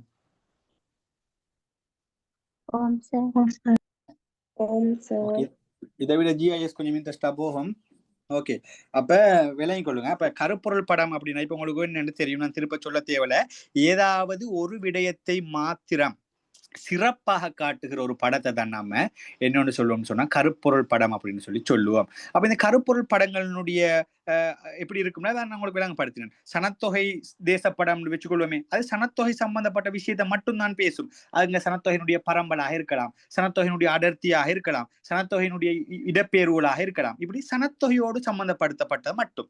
நிர்வாகம் சம்பந்தப்பட்டதுன்னு சொன்னா அங்க நிர்வாக எல்லைகளை, மாகாண ரீதியான எல்லைகளை, நிர்வாக தலைநகரங்களை, இப்படி அந்த அந்த விஷயத்தை மட்டும்தான் அது பேசும். சரிதானே? அதே சமயம் ஒரு காலநிலை படத்தை எடுத்தீங்கன்னா அங்க காலநிலைக்குரிய விஷயத்தை மட்டும்தான் பேசும், மழை வீழ்ச்சி வெப்பநிலையை மட்டும்தான் பேசும். இப்படி அந்தந்த ஒரு விஷயத்தை மட்டும் சிறப்பாக காட்டுகிற ஒரு படத்தை தான் கருப்பொருள் படம் அப்படின்னு சொல்லுவோம். அப்ப இந்த கருப்பொருள் படங்களினுடைய பயன்பாடுகள் அல்லது முக்கியத்துவம் அப்படின்னு சொல்லி பார்த்தா பாருங்க, பல்வேறு கருப்பொருட்களை காட்சிப்படுத்தலாமா புலல். அதாவது புலல் தனித்தனியா நம்ம ஒவ்வொரு கருப்பொருட்களையும் என்ன செய்யலாம், காட்சிப்படுத்தலும். அப்ப இதால என்ன இது ஒரு நலவு புலல்.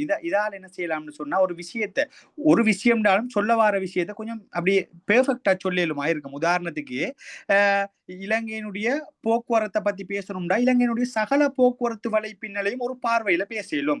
அப்ப அதான் பல்வேறு கருப்பொருட்களை காட்சிப்படுத்தியலும் ஒரு தலைப்புக்கு கீழுக்குள்ள கருப்பொருட்களை விளங்கிக் கொள்ளணும். எல்லாத்தையும் காட்சிப்படுத்த இயலாது. அந்த தலைப்புக்குள்ள உள்ள சகல விஷயங்களையும் பார்க்கிறாக்கள் இலகுவாக விளங்கிக் கொள்ள இயலுமாக இருக்கும். சரிதானே?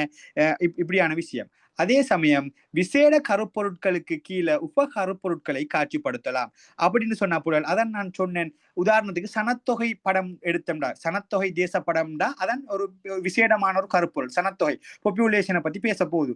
இதுக்குள்ளுக்கு உப கருப்பொருட்களையும் சொல்லலாம். உதாரணத்துக்கு அதுக்குள்ள சனத்தொகையினுடைய அடர்த்திய பேசியலும், சனத்தொகையினுடைய பரம்பலை பேசியலும், சனத்தொகையினுடைய இடப்பெயர்வை பேசியலும், இப்படி விசேட கருப்பொருட்களுக்கு கீழுக்கு உப கருப்பொருட்களை காட்சிப்படுத்தியலுமாக இருக்கும். இதுவும் இந்த கருப்பொருள் தேச படத்தினுடைய ஒரு பயன்பாடு.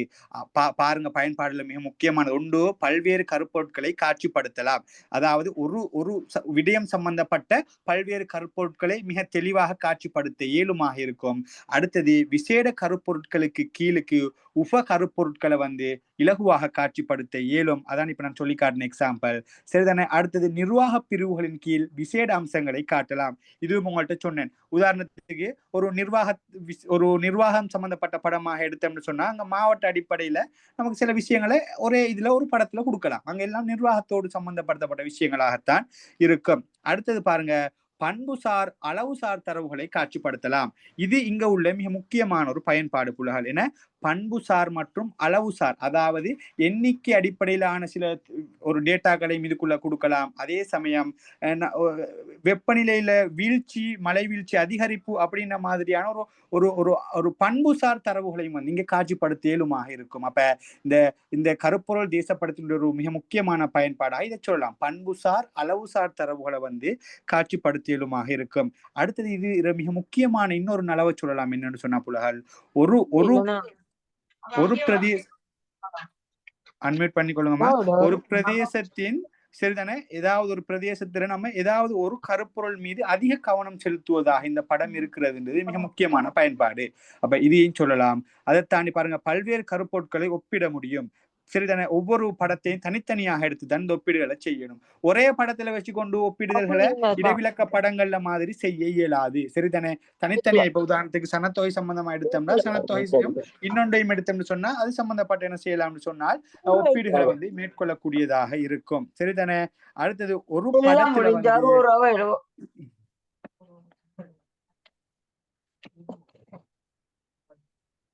இல்லவா சல்லி முடிஞ்சல ரிஷ்வா கொஞ்சம் அன்மியூட் பண்ணிக்கொள்ளுங்கம்மா.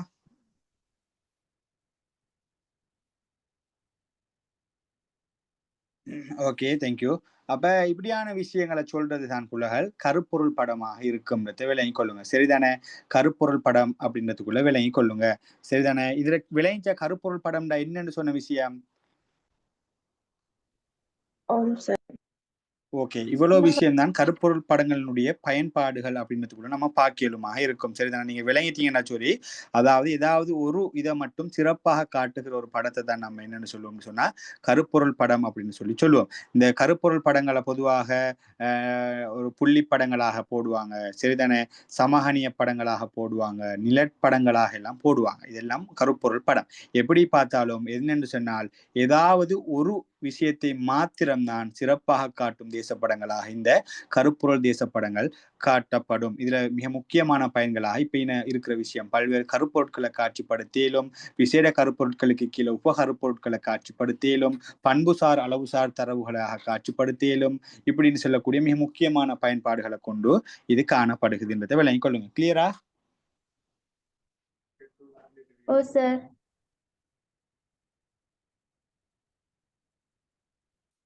ஓகே, இதுல எதுவும் டவுட் நான் கேட்டுக்கொள்ளுங்க.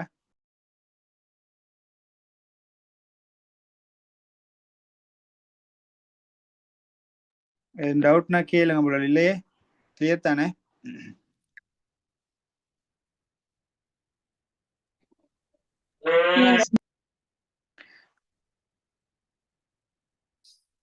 அப்ப இடைவிலக்க படம் அப்படின்றாலும் என்னன்னு தெரியும் புள்ளி. இப்ப உங்களுக்கு கருப்பொருள் படம்னாலும் என்ன அப்படின்ற விஷயம் தெரியும். சரிதானே, இடைவிலக்க படத்தை நீங்க நேர்ல கண்டு இருக்கிறேன்னு சொன்னா உங்களோட பாஸ் பேப்பரை பார்த்தாலும் விளங்கும். 150,000 அளவுல போட்டிருப்பாங்க. அந்த படத்துக்கு தான் இடைவிலக்க படம்னு சொல்றேன். அப்ப பொதுவாக இடைவிலக்க படங்கள் அப்படின்றதுக்குள்ள வந்து 2 வகையான இடைவிலக்க தேச படங்கள் பயன்படுத்தப்படுகிறது புலகள்.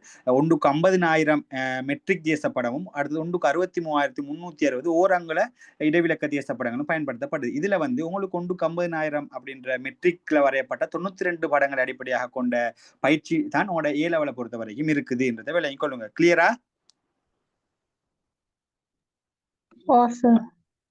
ஓகே ஓகே, வேற எதுவும் டவுட்னா கேட்கலாம்.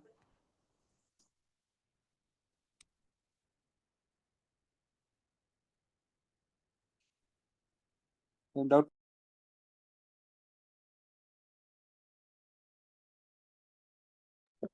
சார், எக்ஸாம்ல கருப்பொருள் தேசப்படத்தை பயன்பாடு 5ஐயும் கேட்டு வரேன். அப்படி குறிப்பிட்டு கேட்க மாட்டாமா. உதாரணத்துக்கு கருப்பொருள் தேசப்படங்களுடைய முக்கியத்துவம் பயன்பாடுகள் 3ஐ குறிப்பிட்டு விளக்குக அப்படின்னு கேட்டா உங்களுக்கு இதுல உள்ள ஏதாவது ஒரு 3 விஷயத்தை எடுத்து நீங்க சும்மா நோமலா விளக்கினீங்கன்னா ஓகே. விளக்குறேன்னா இப்படித்தான், உதாரணத்துக்கு விசேட கருப்பொருட்களின் கீழ் உபகருப்பொருட்களை காட்சிப்படுத்தலாம் அப்படின்ற மாதிரி ஒரு விஷயத்தை கொடுத்தா, அதாவது பிரதானமாக இங்க ஒரு விஷயம் கன்சிடர் பண்ணப்படும். இங்க ஒரு விஷயம் மட்டும்தான் பேசப்படும். உதாரணத்துக்கு சனத்தொகை அப்படின்னு வச்சோம்னா இந்த சனத்தொகை அப்படின்றதுக்குள்ள சனத்தொகையினுடைய அடர்த்தி, சனத்தொகையினுடைய பரம்பல், சனத்தொகை இடப்பெயர்வு, இப்படி 3 விஷயங்கள் அங்கு வந்து என்ன தெளிவாக காட்சிப்படுத்தலாம். இப்படிப்பட்ட ஒரு இதை சொல்ற ஒரு படமாக கருப்பொருள் தேச படம் காணப்படுகிறது அப்படின்னு சொல்லலாம். கிளியரா? நீங்க போடுற அந்த இதுல ஸ்கிரீன் ஹாஃப் தான் சார் எனக்கு விளங்குது. ஸ்கிரீன் ஹாஃப் விளங்க சான்ஸ் இல்லையம்மா. ஃபுல்லா விளங்கும். உங்களோட ஜூம் அவுட் பண்ணி பாருங்க. ஃபுல்லா விளங்குதானே ஸ்கிரீன்? ஓ சார். உங்களோட டிவைஸை கொஞ்சம் செக் பண்ணி பாருங்க. ஃபுல்லா விளங்கும். ஒரு ஸ்கிரீனை ஜூம் அவுட் பண்ணி பாருங்க. சம்டைம் டச் ஆயினா ஜூம் ஆகும். ஓகே. அப்ப இதுல வேற எந்த டவுட் இருக்குதாம்மா? இதுல நோமலா உங்கள்ட்ட கேள்வி வாரன்னு சொன்னானே, இவ்விடத்துல இந்த கேள்வி வரும்னு சொன்னால் இடவிலக்க படம்டா என்னன்னு கேட்கலாம், கருப்பொருள் படம்டா என்னன்னு கேட்கலாம், படம்டா என்னன்னு கேட்கலாம், தேச படம்டா என்ன இல்லாட்டி படம்டா என்னன்னு கேட்கலாம். அதையும் பத்தி சொன்னேன். இல்லாட்டி இடவிலக்க படம்டா என்ன, கருப்பொருள் படம்டா என்னன்னு கேட்கலாம். இடவிலக்க படங்கள சிறப்புகளை கேட்கலாம், இல்லாட்டி கருப்பொருள் படங்கள சிறப்புகளை கேட்கலாம், இல்லாட்டி இடவிலக்க படத்துல பயன்பாடுகள்ன்ற மாதிரி ஒரு கோணத்துல கேட்கலாம், இல்லாட்டி கருப்பொருள் படத்துல பயன்பாடு இந்த மாதிரி கேட்கலாம், இல்லாட்டி முக்கியத்துவம் இந்த மாதிரி கேட்கலாம். எப்படி கேட்டாலும் இந்த விஷயத்தை நீங்க மென்ஷன் பண்ணி எழுதுனீங்கன்னு சொன்னா ஓகே. கிளியரா? ஓ சார். ஓ சார்.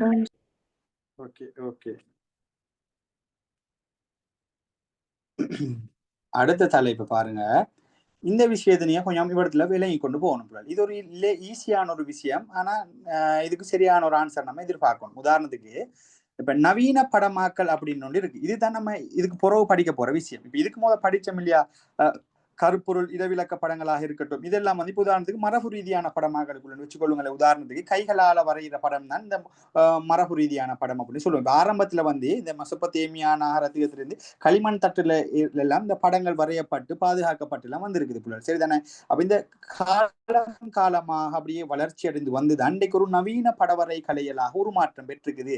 இன்றைக்கு கணினியினுடைய அறிமுகம், மென்பொருட்களினுடைய அறிமுகம், பூகோளமயமாதல், இப்படின்னு பல காரணங்கள் இன்றைக்கு ஒரு உச்ச ஐசிடி தான் இன்றைக்கு உள்ள நவீன படவரை கலையல் அப்படின்னு சொல்லப்படுது. அப்ப இப்ப இதெல்லாம் வந்துட்டு நவீன படவரை கலையல் அப்படின்னு சொல்றது என்னன்னு சொன்ன புள்ளால் நல்லா விளங்கி கொள்ளுங்க.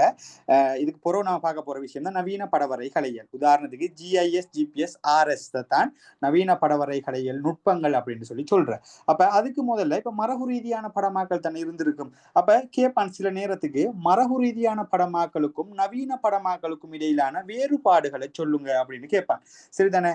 அப்ப மரபு ரீதியான படம் அப்படின்னு சொன்னா என்னன்னு சொன்னால் ஆரம்ப காலத்துல உருவாக்கப்பட்ட படங்களா இருக்கலாம். அப்படின்னா இதை நீங்க இன்னும் கொஞ்சம் சோட்டா விளங்கி கொள்ளுங்க. எப்படின்னா கணினி பயன்படுத்தாம மென்பொருட்களை பயன்படுத்தாம உருவாக்கப்பட்ட படமாக்கல் முறைன்னு வச்சுக்கொள்ளுங்க. சரிதானே? கணினியை பயன்படுத்தாம ஐசிடியை பயன்படுத்தாம எந்த ஒரு புவியியல் சம்பந்தப்பட்ட ஒரு மென்பொருட்களையும் பயன்படுத்தாம உருவாக்கப்பட்ட படங்களை நம்ம மரபு ரீதியான படம் அப்படின்னு சொல்லுவோம். அப்ப நவீன படம் அப்படின்னு சொன்னா கணினியை மையப்படுத்தி விளங்குதா, கணினியை மையப்படுத்தி GPS GIS இப்படியான தரவுகளை மையப்படுத்தி பல்வேறுபட்ட பெரிய பெரிய சாஃப்ட்வேர் மென்பொருள்களை மையப்படுத்தி உருவாக்கப்பட்டது தான் இந்த நவீன படமாக்கல். அப்ப இது ரெண்டுக்கும் இடையிலான வேறுபாட்டை விளங்கி கொள்ளணும் புள்ளால். சரிதானே? அது வந்து வெரி கிளியர். அப்ப இதுல நல்லா பார்த்துக்கொள்ளுங்க. ஈஸியான ஒரு மெத்தட்ல இது போட்டிருக்கிறேன் பாருங்க. மரபு ரீதியான படமாக்கல் முறை அப்படின்னு சொல்றது புலல் தரவுகள் வந்து நிலையானது புலகள். அதாவது புலகள் அது என்ன விஷயம்னு சொன்னால் அந்த தரவுகளை வந்து ஒரு தரவு தான். உதாரணத்துக்கு அந்த டைம் உருவாக்கப்பட்டுச்சுன்னு சொன்ன ஒரு தரவு அதுல வந்து எந்த விதமான புதுப்பித்தல்களை செய்யலாம், அப்டேட் ஒன்று செய்து கொள்ள இயலாம இருக்கும். தரவுகள் நிலையானதாகத்தான் இருக்கும். அதுல எந்த விதமான மாற்றங்களையும் செய்யலாம். ஆனால் நவீன படமாக்கல் கணினிமயப்படுத்தப்பட்ட படம் அப்படின்னு சொல்றது நவீன படம். சரிதானே? இந்த படத்துல நீங்க என்ன செய்யலாம்னு சொன்னால் உங்களோட காலத்துக்கு ஏற்ப உங்களோட தேவைக்கு ஏற்ப என்ன செய்யலாம்னு சொன்னால் தரவுகளை வந்து புதுப்பிக்கக்கூடியதாக இருக்கும். இன்றைக்கு அப்டேட் செய்து கொள்ள உங்களோட போன் அப்டேட் பண்ற மாதிரி தான். விளங்குதா? அப்ப அந்த மாதிரியான ஒரு இது ஒன்று இருக்குது. ஆனால் மரபு ரீதியான படமாக்கல் அப்படி இருக்குமா? இல்ல. நம்ம அந்த டைம்ல ஒரு டேட்டாவை எடுத்து ஒரு விஷயத்தை கருப்பொருள் படமோ இடவிலக்க படமோ ஆக்கியிருக்கோம்னு சொன்னால் அதே விஷயம் தான். அதுல மாற்றத்தை செய்யணும்னா அதை கிழிச்சு போட்டுதான் இன்னொரு படம் கீறணும். விளங்குது? அதுக்குள்ளுக்கும் நம்ம புதுப்பித்தல்களை செய்ய இயலாது. ஆனால் நவீன படமாக்கல்ல வந்து இலகுவாக வந்து புதுப்பித்தலை வந்து செய்யக்கூடியதாக இருக்கும். அடுத்தது வந்து புலல் மரபு ரீதியான படங்களா நிலையான அளவு திட்டம் ஒன்று இருக்கும். இப்போ உதாரணத்துக்கு 50,000 வரையுதுன்னா 50,000 தான். அதுல போய்த்துட்டு 25,000 அதுக்குள்ள வரைகிற அதுக்குள்ள எல்லாம் செய்யறதெல்லாம் கஷ்டம். அதாவது நம்ம ஒரு அளவு திட்டத்துல ஒரு படத்தொண்ட வரைஞ்சோம்னு சொன்னால் அந்த அளவு திட்டம் தான். அதுல மாற்றங்களை செய்யலாம இருக்கும் மரபு ரீதியான படமாக்கல்ல. ஆனால் நவீன முறையில உங்களுக்கு உங்களுக்கு விரும்பின மாதிரி என்ன செய்யலாம்டா புலால் அளவு திட்டத்துக்கு அமைய படத்தை மாற்றி அமைக்கலும். அது ஒரு சின்ன வேலை. ஒன்று 50,000 நினைச்சு 50,000 எடுக்கலாம். நீங்க ஒரு சின்ன ஒரு விஷயத்துல மாத்தி விட்டா போதும். சரிதானே? நவீன படமாக்கல்ல விளங்குதா? இல்ல உங்களுக்கு இந்த படத்தை ஒன்றுக்கு 1,00,000 வேணும், இல்லாட்டி உங்களுக்கு ஒன்றுக்கு 25,000 வேணும்னு சொன்னா இலவாக செய்யக்கூடியதாக இருக்கும். இதெல்லாம் நவீன படமாக்கல்ல உள்ள ஒரு மிக முக்கியமான ஃபெசிலிட்டி. விளங்குதா? அளவு திட்டத்தை நம்மளோட தேவைக்கு ஏற்ப மாற்றி அமைக்கக்கூடியவாறு இருக்கும். ஆனா இந்த ஃபெசிலிட்டி மரபு ரீதியான படமாக்கல் ஆரம்ப கால இல்லாட்டி கைகளால் வரையப்பட்ட அந்த படங்களை மையப்படுத்திய முறையில காணப்படல. அடுத்தது படங்களை மேற்படிதல் செய்வது கடினம். மேற்படிதல் அப்படின்னு சொன்ன புலல் படங்களை சிரிப்பித்தல் பெருப்பித்தல் செய்ய இயலாது புலகள். நீங்க படிப்பீங்க, படங்களை சிரிப்பித்தல் பெருப்பித்தல் எல்லாம் வரும். அது ஒன்று கம்மன அந்த படம் செய்யக்கூடாது, அதெல்லாம் பார்ப்போம். உதாரணத்துக்கு ஒரு படம் ஒன்று தந்திருப்பாங்க, அந்த படத்தை ஒன்றுக்கு 50,000 தான் இருக்கும். உங்களோட சராசரி நியம அளவு ஒன்று இருக்கும் என்னன்னு சொன்னா ஒன்றுக்கு 50,000. இதுல இருந்து கேட்பான் என்னன்னு சொன்னா உங்களோட இந்த படத்தை ஒன்றுக்கு 2 லட்சம் என்ற அளவு திட்டத்துல வரைஞ்சி காட்டுங்க அப்படின்னு கூட. பொதுவா புலகள் அளவு திட்டம் பெரிதாக பெரிதாக படம் சின்னதாகும். அளவு திட்டம் பெரிதாக பெரிதாக படம் சின்னதாகும். அளவு திட்டம் சின்னதாக சின்னதாக படம் பெரிதாகும். இதான் அதனுடைய தியரி. அப்ப இந்த விஷயத்த மரபு ரீதியான படத்துல செய்ய இயலாது புலல். அதுல நம்ம ஒரு அளவுல கீறினம்னு சொன்னா அது ஒரு அளவு தான். விளங்குதா? அதை திருப்ப என்ன சிரிப்பிக்கவோ பெருப்பிக்கவோ ஒன்றுமே செய்ய இயலாது அப்படின்ற விஷயத்தை விளங்கி கொள்ளுங்க. அடுத்தது புதுப்பித்தல் கடினம். அப்டேட் என்ன விதமான ஒரு விஷயம் டேட்டா கூட இன்க்ளூட் பண்ண இயலாம இருக்கும். ஆனா நவீன முறையில எல்லாம் செய்ய இலகுவாக இருக்கும். அடுத்தது படங்களை ஒப்பிடுவது கடினமாக இருக்கும் புலல் மரபு ரீதியான படங்கள்ல. ஆனால் நவீன படங்கள்ல எத்தனை படங்களமா இருந்தாலும் புலல் ஒரு செகண்ட்ல அனலைஸ் செஞ்சு தரும். அந்த அளவுக்கான துல்லியமான அவுட்புட்டை தரும் புலல். இன்னைக்கு GISல பயன்படுத்தப்படுகின்ற சாஃப்ட்வேர்கள் இருக்குது புலல். நீங்க யூனிவர்சிட்டி போனீங்கன்னு சொன்னால் தாராளமா நீங்க ஜியோகிராஃபி ஸ்பெஷல் போனீங்கன்னா இதெல்லாம் படிப்பீங்க. அதையும் விட இன்னொரு தனிப்பட்ட ஒப்பீனியனை சொல்றேன் புலல். இன்றைக்கு IS சம்பந்தமான ஒரு கற்கை நிறைய பேராதனை யூனிவர்சிட்டி வழங்குது புலல். ஜியோகிராபிக்கல் இன்ஃபர்மேஷன் சயின்ஸ், புவியியல் தகவல் விஞ்ஞானம் அப்படின்னு சொல்லக்கூடிய ஒரு கற்கை நிறைய இன்றைக்கு பேராதனை யூனிவர்சிட்டி புலலை இன்டெக் பண்ணுது. கிட்டத்தட்ட 1.8க்கு மேல செட் ஸ்கோர் தேவை புலல். அதுக்கு கிட்டத்தட்ட 1.8க்கு மேல செட் ஸ்கோர் தேவை. அது நல்ல பெஸ்டான கோர்ஸ். நீங்க ஒரு அவுட் ஆகக்குள்ள ஒரு என்ன சொல்ற ஒரு GIS அப்படின்றதுல ஒரு டானா வெளியே வரலாம்ன்றது என்ற ஒரு தனிப்பட்ட கருத்து. அது ஒரு ஜியோகிராஃபி ஸ்பெஷல்ன்றதை தாண்டி சில அறிவு உங்களுக்கு தரும் புலல். அதே சமயம் இல்ல நீங்க ஆர்ட்ஸுக்குள்ள போய் ஜியோகிராஃபி ஸ்பெஷல் படிக்கிறதா இருந்தாலும் நீங்க அங்கேயும் போயிட்டு இந்த GIS சம்பந்தமாக படிப்பீங்க. சரிதானே? GIS சம்பந்தமாக படிப்பீங்க. அங்க பயன்படுத்தப்பட்ட சாஃப்ட்வேர்கள் படிச்சு பாருங்க புலல். அவ்வளோ இன்ட்ரெஸ்ட் ஆயிருக்கு. இன்னைக்கு GIS சம்பந்தமான ஒரு சாஃப்ட்வேர் படிக்கிறதுக்கு பெரிய அளவுல சார்ஜ் பண்றாங்க.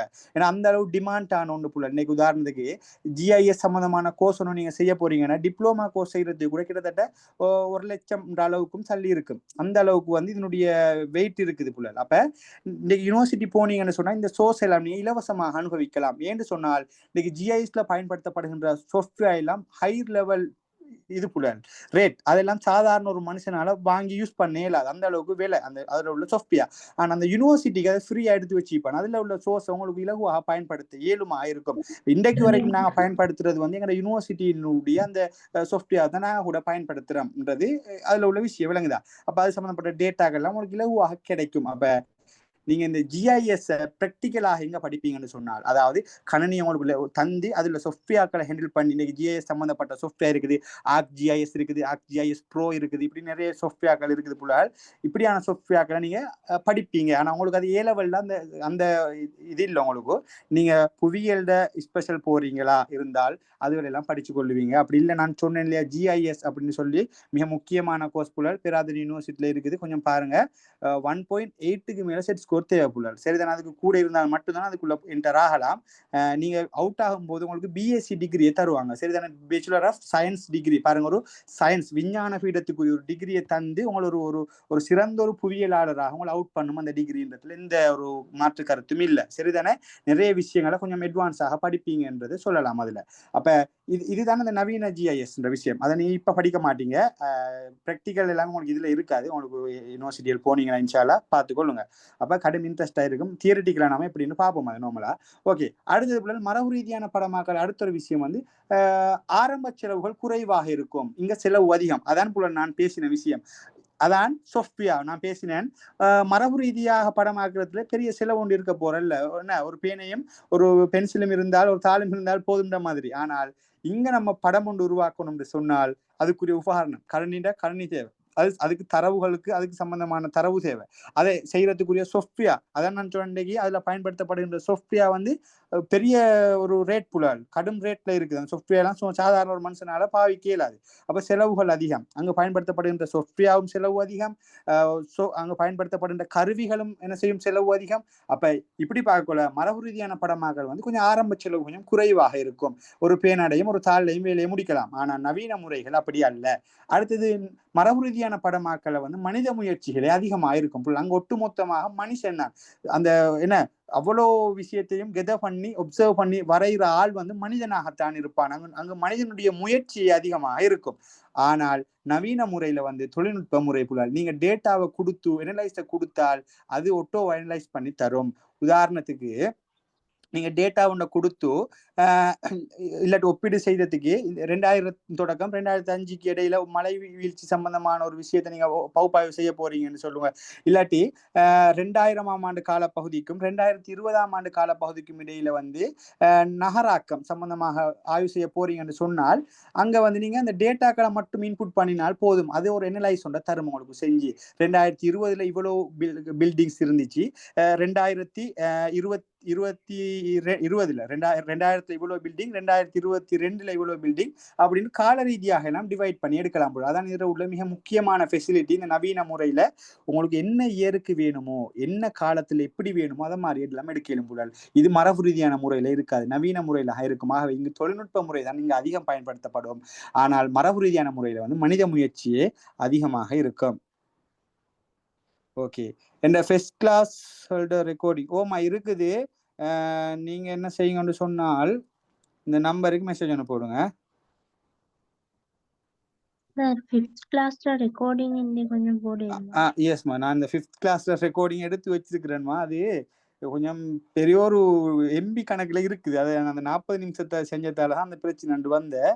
நான் அதை மேக்சிமம் போடுறேன் புலால். சரிதானே? மண் சம்பந்தமா படிப்பிச்ச ரெக்கார்டிங் மட்டும் உங்களுக்கு கிடைச்சல. சரிதானேமா? Sorry for the inconvenience. அந்த இதுக்கு நான் வரைஞ்சு கொள்றேன். இன்ஷால்லா மேக்சிமம் நான் இன்றைக்கு நைட்டுக்கு அப்படி நாளைக்குள்ள சரி எப்படி சரி போடுறதுக்கு பார்க்குறேன். அதை நானும் குறைக்கிறேன், அது குறைந்த பாடி இல்லை. சரிதானே? அதை நான் எப்படி சரி உங்களுக்கு அப்லோட் பண்ணுவேன். உங்களுக்கு மற்ற எல்லா ரெக்கார்டிங்கும் உங்களுக்கு தந்துருக்கிறேன் புலால்.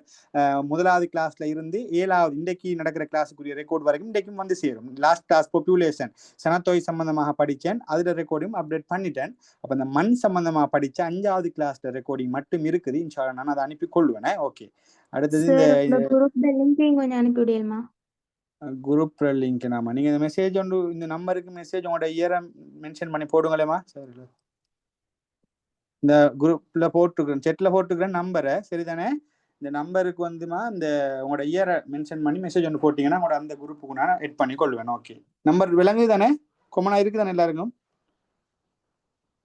ஓகே, அப்ப அந்த நம்பர் ஓகே, அப்ப அந்த நம்பருக்கு நீங்க ட்ராப் த மெசேஜ் இயரை மென்ஷன் பண்ணி போடுங்க. Okay sir. பேரு ஊரோட போட்டீங்கன்னா லேசி. அப்ப இப்படி கேள்வி சும்மா கேட்பான் புலால். இந்த நவீன படத்துக்கும் மரபுரி நீங்க யோசிக்க தேவையில்ல புலால். மரபு ரீதியான படத்தை சில வேளை கைகளால் வரையப்பட்ட படம் அப்படின்ற மாதிரி கேட்பான். பாரம்பரிய படமாக்கல் முறைக்கும் நவீன படமாக்கல் முறைக்கும் இடையிலான வேறுபாடுகள் இப்படின்னு எல்லாம் கேட்பான். நல்லா விளங்கி கொள்ளணும். விளங்குதா? நவீன படமாக்கல், பாரம்பரிய படமாக்கல் இப்படின்னு எல்லாம் கேள்வியில ஏதோ ஒரு வேர்டை போட்டு கேட்பான். இல்லை என்ன கேட்டாலும் இதான் விஷயம். அப்ப இதை விளங்கிட்டீங்கன்னா ஓகே புலால். மரபு ரீதியானதுல புலால் நீங்க இதுக்கு சிம்பிளா யோசிங்க. இப்படி இன்றைக்கு நீங்க ஒரு A4 பேப்பர் ஒன்று எடுத்து ஒரு அளவு திட்டத்துல ஒரு படத்தொண்டை வரைகிறீங்கன்னு சொன்னால், சரிதானே? இன்னைக்கு ஒரு பேப்பர் ஒன்று எடுத்து நீங்க அளவு திட்டத்துல வரைகிறீங்கடா, அதுல அளவு திட்டத்தை இப்ப நான் சொல்றேன் மாத்தி எழுதுங்கண்டா, உங்களுக்கு அதுக்குள்ளே அந்த படத்தை மாத்தி எழுமா புலால்? நீங்க கீரணத்துக்குள்ளே கீர எழுமா?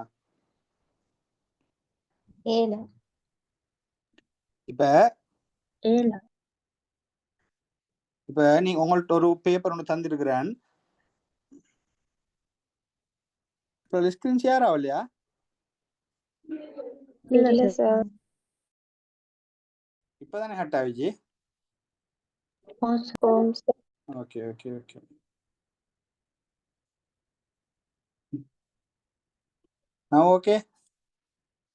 Okay okay. அப்ப இப்படி நீங்க உங்கள்ட்ட ஒரு பேப்பர் ஒன்று தந்து ஒரு படத்தை ஒன்று கையால கீருங்கன்று என்ன ஒரு இப்போ உதாரணத்துக்கு மரபு ரீதியான படம் ஒன்று செய்றீங்கன்னு வச்சுக்கொள்வோம்.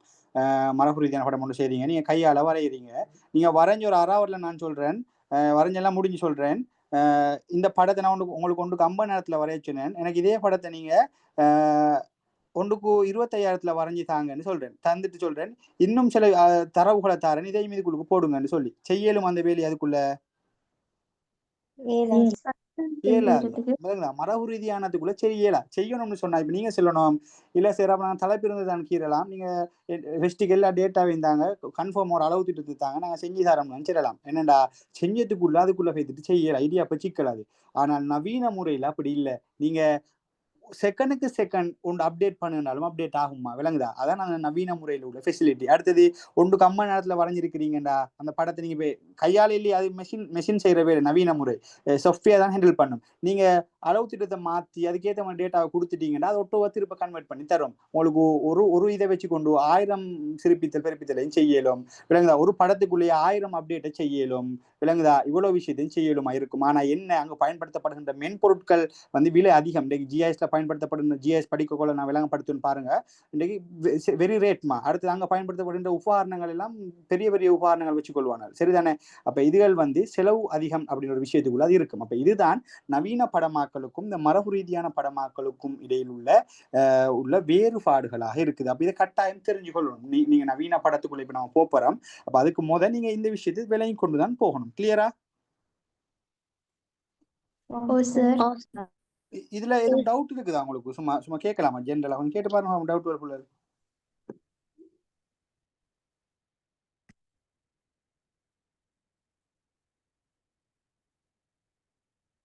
சொல்லித்தர விஷயம் விளங்குதா உங்களுக்கு?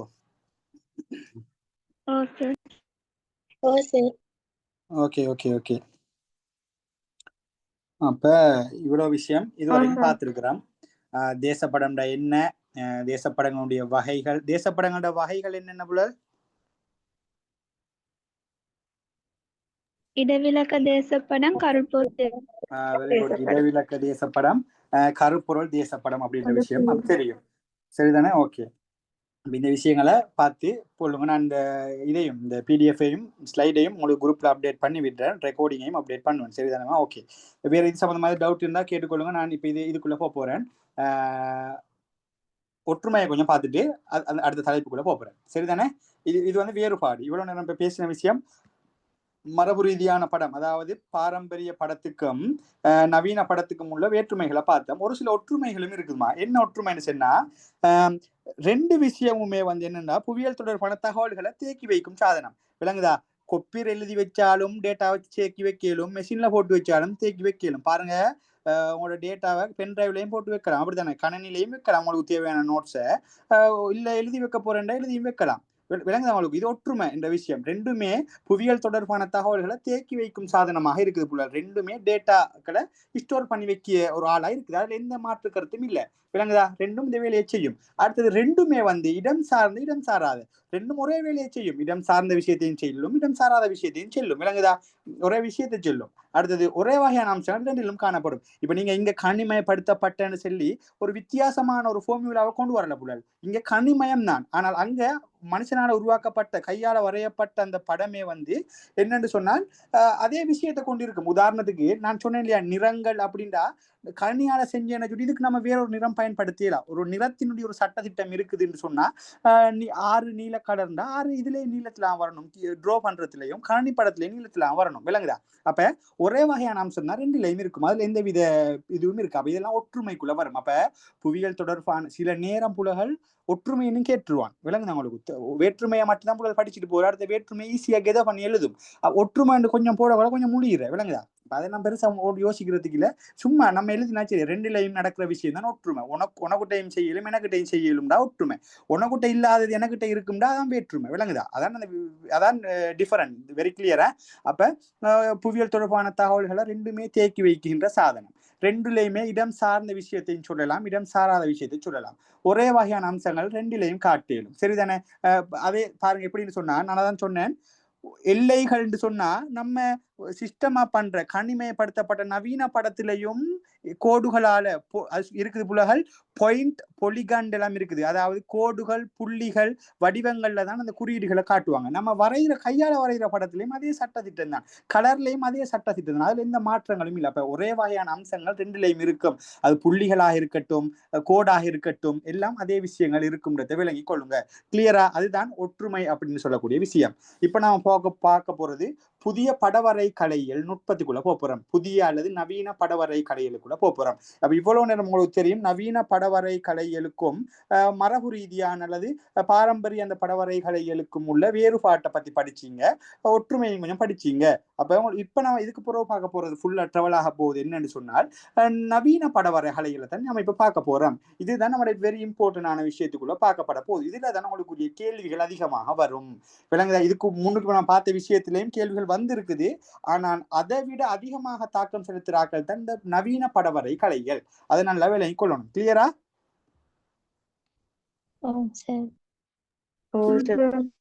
ஓகே.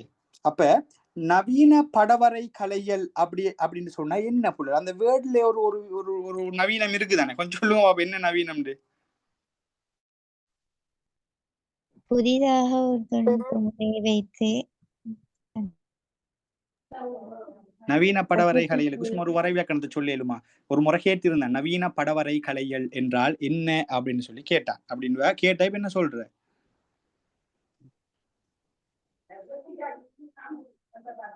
எதுவும் ஐடியா இருக்கா?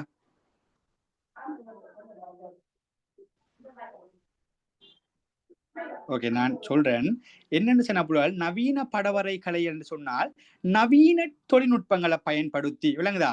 நவீன தொழில்நுட்பம் ஒன்று இருக்கும் புள்ளால் சிறிதனை பயன்படுத்தி புவியியல் விஞ்ஞான தரவுகளை சேகரிப்பதாக இருக்கலாம், படங்களை அமைத்தலாக இருக்கலாம், பகுப்பாய்வு செய்தலாக இருக்கலாம். இது அனைத்திலும் ஒரு சில நுட்ப முறைகளை பயன்படுத்துவதே இந்த நவீன படவரை கலைகள் அப்படின்னு சொல்லப்படுகிறது. அதாவது நவீன தொழில்நுட்பங்களை பயன்படுத்தி இந்த விஷயம் வரணும்.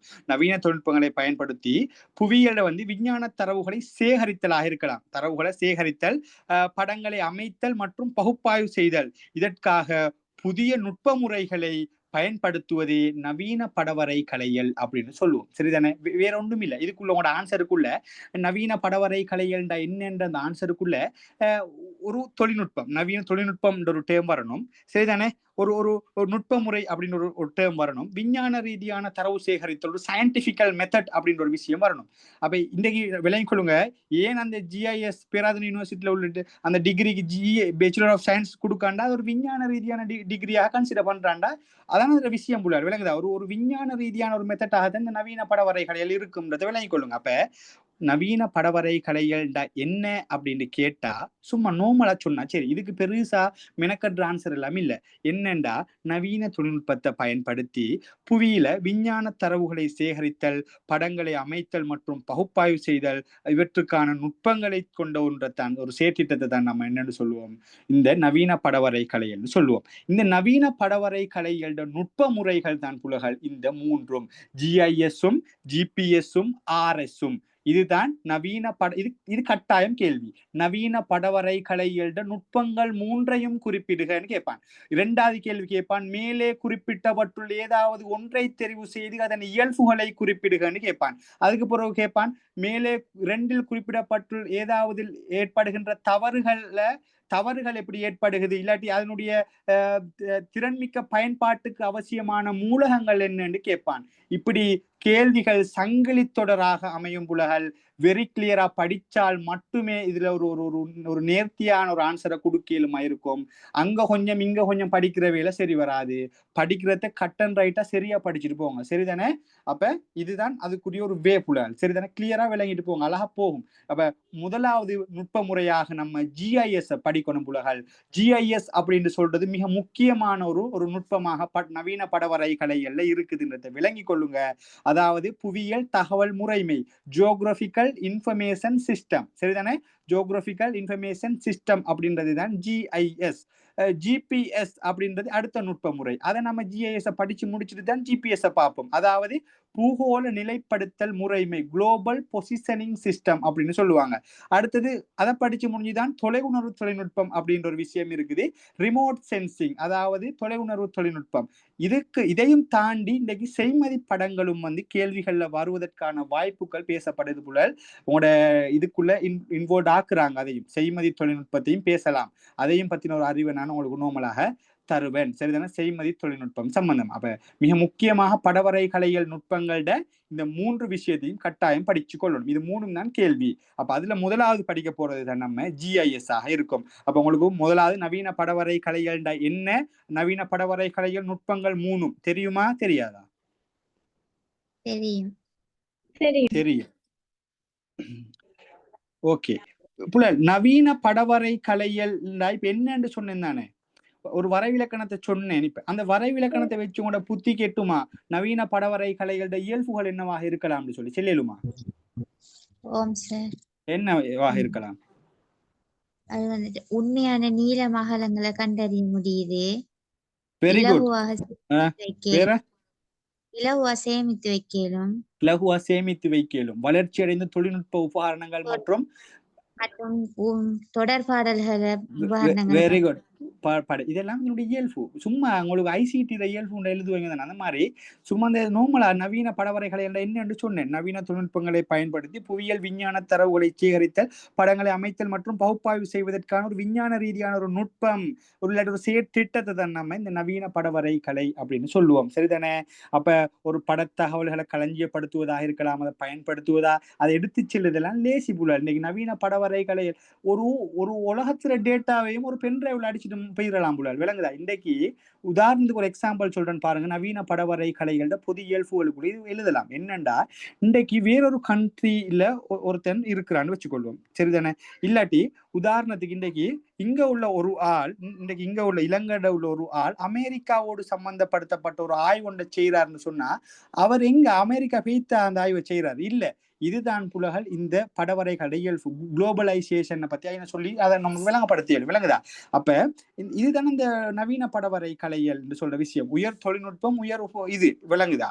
அப்ப இதை பயன்படுத்தி என்ன செய்யறாங்கன்னா, இங்க இருந்து கொண்டே என்ன செய்யலாம்னு சொன்னா, அது சம்பந்தப்பட்ட தரவுகளை எல்லாம் சேகரிச்சு அவனுக்கு என்ன செய்யலாம், அதை ஆய்வு செய்யலுமா இருக்கும். அதே சமயம் இன்னைக்கு நம்ம ஒரு டேட்டாவை கூட என்ன செய்யலாம், ஜிஐஎஸ்ல ஸ்டோர் பண்ணி நவீன படமாக எடுத்து நம்ம எவ்வளவு இடத்துக்கு எடுத்து செல்லும். பெரிய ஒரு கெப்பாசிட்டி நமக்கு தேவைப்பட போற இல்ல, ஒரு சின்ன ஒரு பென் டிரைவ்ல ஒரு ஒட்டுமொத்த டேட்டாவையும் போட்டு போகலாம், ஒரு பெரிய ஒரு பட பகுப்பாய்வுகளை போட்டு போகலாம், ஒரு மெயிலும் ஒரு பாஸ்வேர்டும் இருந்து லெப்பொண்டு நம்மள்ட்ட இருந்தால் எவ்வளவு விஷயத்தை செஞ்சுட்டு போகலாம் இந்த நவீன படவரை கலைகள் சம்பந்தமான்றதை விளங்கிக் கொள்ளுங்க. அதுதான் அந்த பொது இயல்புகளுக்கு சொல்லப்பட்ட விஷயம். அதாவது அதுல உள்ள கொஞ்சம் யுனிக்கான விஷயம் என்ன இருக்கும். அதாவது தொழில்நுட்பம் வந்ததால என்ன நன்மை எழுதினா கூட உங்களுக்கு சும்மா ஐடியா வரும். வழங்குது. அப்ப இப்படியான விஷயத்தையும் சும்மா ஜென்ரலா கேட்க பார்ப்பான். அப்ப இதுதான் இந்த நவீன படவரை கலைகள்டா என்னன்றதுக்கான ஒரு அறிமுகமாக இருக்குது. அப்ப நவீன படவரை கலைகள்டா என்னன்னு தெரியும். நவீன படவரை கலைகள் நுட்பங்கள் 3 புலகள். அதுல முதலாவது ஜிஐஎஸ், ஜிபிஎஸ், ஆர்எஸ். கிளியர் தானே? இப்ப இதுல நம்ம பார்க்க போறது தான் முதலாவது. இன்னைக்கு நம்ம ஜிஐஎஸ் பார்க்க போறோம். கிளியரா? மேலதிகமா டவுட் இருந்தா கொஞ்சம் கேட்டுக்கோங்க. கொஞ்சம் ஸ்பீடா தான் போவேன்டா, நான் சொல்லியிருக்கிறேன். இது ஃப்ரீ கிளாஸ்னதால கொஞ்சம் தடபடஸ்னா போகும். எதுவும் டவுட்னா கேட்டுக்கொள்ளுங்க. ஓகே, உங்களுக்கு இது சம்பந்தமான மேலதிக டவுட்ஸ் எதுவும் தேவைப்பட்டா கேட்டுக்கொள்ளலாமா? ஓகே, இன்றைக்கு ஜிஐஎஸ் அப்படின்றதுக்குள்ள நம்ம பார்க்க போற விஷயம், முதலாவது ஜிஐஎஸ்னா என்ன, புவியியல் தகவல் முறைமைண்டா என்ன அப்படின்னு சொல்லி ஒரு வரைவிலக்கணம் கட்டாயம் தெரியணும். இது தெரியாம அதுக்குள்ள நம்ம இருந்து வேலை இல்லை. சரிதானே?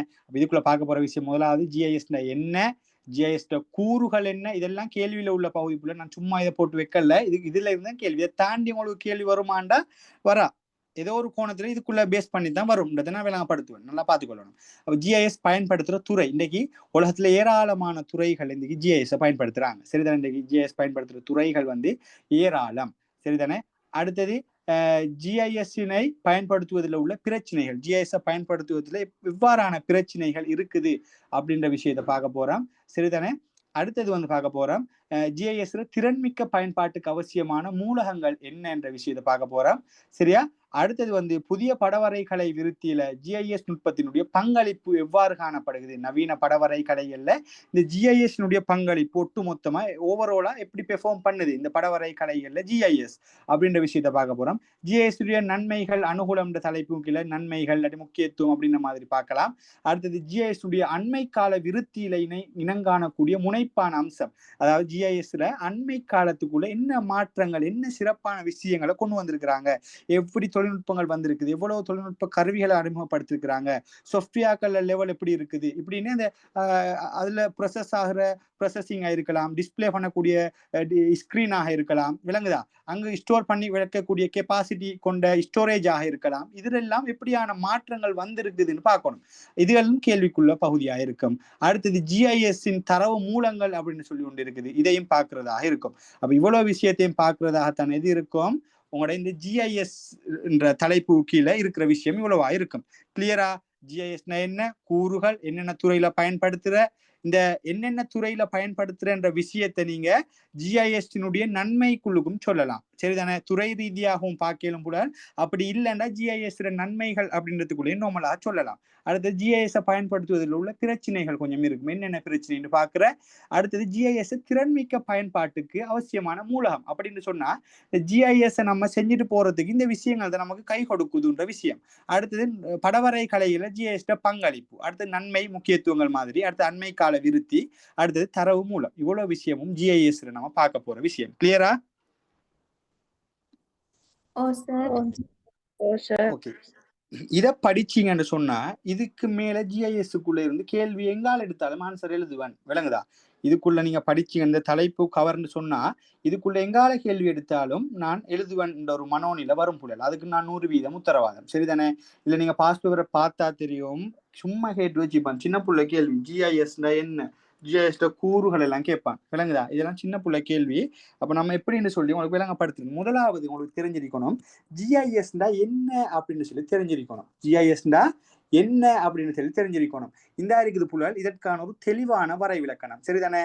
இந்த ஓர்டரை நீங்க எழுதினீங்கன்னு சொன்னா தான் உங்களுக்குரிய அந்த மார்க்ஸை போடுவாங்க. அதுக்குரிய உள்ள சகல விஷயம் இன்க்ளூட் ஆகணும். உதாரணத்துக்கு ஜிஐஎஸ் அப்படின்னு சொன்னா பல்வேறு தகவல்களையும் இடம்சார் முறையில் புவியுடன் தொடர்பட்ட பல்வேறு விடயங்களை பெறுவதாக இருக்கட்டும், அவற்றை செம்மைப்படுத்துதல், பகுப்பாய்வு செய்தல், சேமித்தல், முகாமைத்துவம் செய்தல், பகிர்ந்து கொள்ளல், முன்வைத்தல் மற்றும் இறுதி எண்ணிலக்க படங்களை லாஸ்டாக அந்த ஃபைனல் ரிசல்ட்டை பெறுதல் வரைக்குமான விஷயத்தை தான் புவியியல் தகவல் முறைமை என்று சொல்வோம். இதுதான் ஜிஐஎஸ்க்கான ஒரு பூரணமான ஒரு வரைவிலக்கணம் புலகல். எந்த ஒரு ஆன்சர் நீங்க எங்க படிச்சாலும் இந்த விஷயத்தை இன்க்ளூட் பண்ணி எழுத பாருங்க. அதாவது புவியோடு தொடர்புபட்ட பல்வேறு விடயங்களை பெறுதல், ரிசீவ் பண்ணணும் கட்டாயம். சரிதானே? அங்க ஒரு எடிட்டிங் ஒன்று நடக்கணும், பகுப்பாய்வு ஒன்று நடக்கணும், அங்க ஒரு மேனேஜ்மெண்ட் ஒன்று நடக்கணும். விளங்குதா? அங்க ஒரு பிரசன்டேஷன் ஒன்று நடக்கணும், இறுதியா ஒரு படம் ஒன்று வரணும். இவ்வளவு விஷயமும் தான் ஜிஐஎஸ் அப்படின்னு சொல்லி உங்களோட வரைவிலக்கணத்துல இந்த விஷயங்கள் இருந்தால் தான் இந்த கேள்விக்கு ஒரு 3 மார்க்ஸ்னா உங்களுக்கு 3 மார்க்ஸை போடுவான். இல்லாட்டி ஒன்றை குறைச்சி தான் போடுவான். அதாவது அதுல இம்பார்ட்டன்டான கீவேர்ட்ஸ் தான் இப்ப நான் மென்ஷன் பண்ணிருக்கிறது. அப்ப ஜிஐஎஸ்னா என்னன்னு கேட்டா இப்படி எழுதி கொள்ளலாம். இது இல்லாம சும்மா நோமலா சொல்றேன்னா இன்னும் ஒரு வித்தியாசமான கோணத்துல சொல்றேன்டா புலல், கணினி வன்பொருட்கள் மற்றும் மென்பொருட்களை பயன்படுத்தி கொஞ்சம் சும்மா நம்ம இந்த இப்ப நான் இது வந்து கிராமட்டிக்கல் ஸ்லைட்ல உள்ளது, சும்மா கிராமட்டிக்கலான ஒரு வரைவிலக்கணம். சரிதானே? சும்மா ஈஸியா விளங்கணும்னு சொன்னா இப்படி யோசிச்சு வச்சுக்கொள்ளுங்க. கணினிட வன்பொருட்கள் மென்பொருட்கள் எல்லாம் பயன்படுத்தி இடம் சார்ந்த மற்றும் இடம் சாரா தகவல்களை பெறுதல், அவற்றை வந்து தேக்கி வைத்தல், அவற்றை இற்றைப்படுத்துதல், கையாளுதல், பகுப்பாய்வு செய்தல், காட்சிப்படுத்துதல், இதுகளை ஒழுங்கமை இதை அடிப்படையாக கொண்டு திரட்டப்பட்ட ஒரு அம்சமே இந்த ஜிஐஎஸ் அப்படின்னு சும்மா சொல்லலாம். ஒரு நோமலா அப்படின்னு சொன்னாலும் கூட சரி. விளங்குதா? அப்ப எது வேணா ஒரு உங்களுக்கு யூனிக்கா ஒரு வரைவிலக்கணத்தை விளங்கி கொள்ளணும். நீங்க தான் அதை எழுதி கொள்ளணும். உங்களுக்கும் எது மனசுல ஈஸியா நிக்குமோ அதை எழுதி கொள்ளுங்க. மனசுல எழுதி கொள்றேன்டா, புக்ல எழுதி கொண்டு கொஞ்சம் நோமலா பார்த்து வச்சுக்கொள்ளுங்க. சரிதானமா? அப்ப இது பெர்ஃபெக்டான வரைவிலக்கணம். இதுல எதை நீங்க யூஸ் பண்ணாலும் ஓகே. இந்த ஸ்லைட்ல இருக்குது உண்டு. அப்படி இல்லை நான் சும்மா நோமலா விளங்கப்படுத்த சொன்னேன். இப்படி என்ன கணினி வன்பொருட்கள் மென்பொருட்கள் எல்லாம் பயன்படுத்தி இந்த வேலையெல்லாம் நடக்கும். பயன்படுத்தி தரவுகளை பெறுதல், செம்மைப்படுத்தல், பகுப்பாய்வு செய்தல், முகாமைத்துவம் செய்தல், பகிர்ந்து கொள்ளல், இறுதிய நிலக்க படங்களை பெறுதல், இது அனைத்தையும் ஒன்று திரட்டிய ஒரு செயற்பாடு ஜிஐஎஸ் என்று சொல்லப்படும் அப்படின்னு சொன்னா கூட சரி. அப்படி இல்லைண்டா பல்வேறு தகவல்களை இடம்சார் முறையில் புவியோடு தொடர்புபட்ட விடயங்களை பெற்றுக்கொள்ளல், செம்மைப்படுத்தல், பகுப்பாய்வு செய்தல், சேமித்தல், முகாமைத்துவம் செய்தல், பகிர்ந்து கொள்ளல், இறுதி எண்ணிலக்க படங்களை பெறுதல் புவியியல் தகவல் முறைமை GIS எனப்படும் அப்படின்னு சொன்னாலும் சரிதான். கிளியரா? அப்ப இதுதான் GIS என்ன என்றதுக்கான ஒரு ஒரு ஒரு வரைவிலக்கணம். சரியாமா? கிளியரா?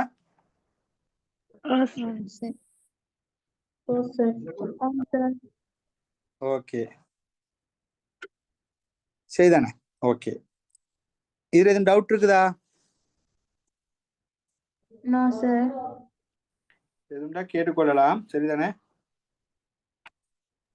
இந்த Sir, GIS னுடைய அந்த ரெண்டாவது நீங்க சொன்ன அந்த வரைவிலக்கணம் கொடுத்தா ஃபுல் மார்க்ஸ் தர மாட்டாங்களா? தருவாமா. ரெண்டாவது சொன்னாலும் சரி. அதாவது கணினி வன்பொருள், அதாவது நான் என்னண்டா உங்களுக்கு அந்த சிலவங்களுக்கு அந்த கிராமட்டிக்கலா இருக்கிறது பாடமாக்கினா நினைவு நிற்காது. கொஞ்சம் பேச்சு வழக்குல சொன்னா சில ஆளுக்கு நினைவு நிற்கும். அப்ப அதுக்காக நான் அதை சொன்னேன். அதுவும் 100% சரி. அதாவது கணினி வன்பொருள் மென்பொருட்களை பயன்படுத்தி என்னன்னு சொல்லணும்னு சொன்னா இடம் சார்ந்த மற்றும் இடம் சாரா தகவல்களை பெறுதல், அப்படி இதே ஓர்டருக்கு சொல்லி அப்படி முடிச்சாலும் சரிதான். கிளியரா? ஆம் சார். ஓகேம்மா. அடுத்து இதே இந்த வரவேற்கிறது எழுதினாலும் சரி. இதுதான்ன்றது இல்லை, நான் சொன்ன கீவேர்டு இருக்கணும். அந்த இடம் சாரா விஷயத்தை சொல்லணும் கட்டாயம். அடுத்து அந்த பெறுதல், எடிட்டிங், பகுப்பாய்வு, மேனேஜ்மெண்ட், இதெல்லாம் அதுக்குள்ள வரணும். அந்த வரவிலக்கணத்தை நீங்க சொன்னா குறிய மார்க்ஸ் போடுவோம். அவ்வளவுதான். கிளியர்? அப்ப இந்த இதனுடைய வரலாறு எல்லாம் இருக்குது போல, இதெல்லாம் உங்களுக்கு தேவைப்படாது. சரிதானே? உதாரணத்துக்கு இந்த GIS உடைய வரலாறு எல்லாம் எடுத்தீங்கன்னு சொன்னா 1933 இருந்து இருக்கு. சரிதானே? 1933 வந்து பொதுவாக இந்த GIS உடைய தந்தை என அழைக்கப்படுவது வந்து இவர் ரொகர் தொமில்சன் எல்லாம் இருக்கிறாங்க. சரிதான்? இதெல்லாம் உங்களுக்கு தேவையில்லை. இதுதான் வந்து இவர் தான் வந்து கனிமைப்படுத்தப்பட்ட படத்திட்டங்கள் எல்லாம் மூலாது சரியா உருவாக்கினார். அது பிறகு 1960 வந்து கனடால வந்து என்ன செஞ்சாங்கன்னு சொன்னா ஒரு காடு சம்பந்தப்பட்ட காணி அபிவிருத்தி திணைக்களம் ஒன்று என்ன செய்யுதுன்னா முதலாவது வந்து GIS தொகுதியை வந்து தொழில்நுட்பத்தை செயற்படுத்துறாங்க. அதுக்கப்புறம் 1964 1969 அப்படிகளில் வந்து இந்த 2Dல இருந்து 3D விஷயம் எல்லாம் வருது. அதுக்கப்புறம் 1970 கால பகுதிகள் எல்லாம் சொல்லலாம் இந்த ராஸ்டர் வெக்டர் அப்படின்ற விஷயங்கள் எல்லாம் கொண்டு வந்து பொதுவாக இந்த GIS அப்படின்றதுக்குரிய இந்த சாஃப்ட்வேர் இதுல பயன்படுத்தப்படும் இந்த மென்பொருள் இந்த GIS உரிமை கோருத ஒரு ஆளாக வந்து யார் இருப்பார்னு சொன்னா என்ன நிறுவனம்னு தெரியுமா புலகள்? இந்த GIS சம்பந்தப்பட்ட சாஃப்ட்வேர்கள்ல பிரசித்தமானது.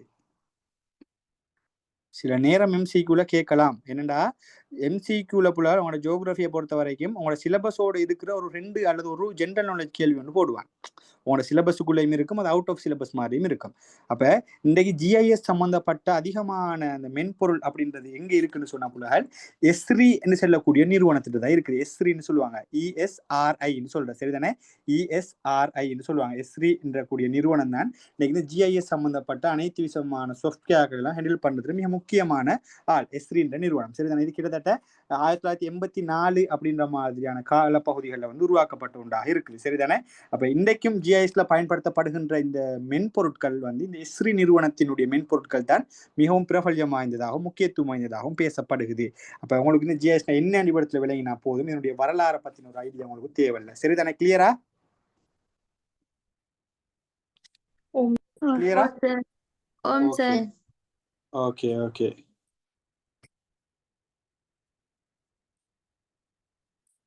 அடுத்தது பாருங்க GIS-னுடைய கூறுகள்.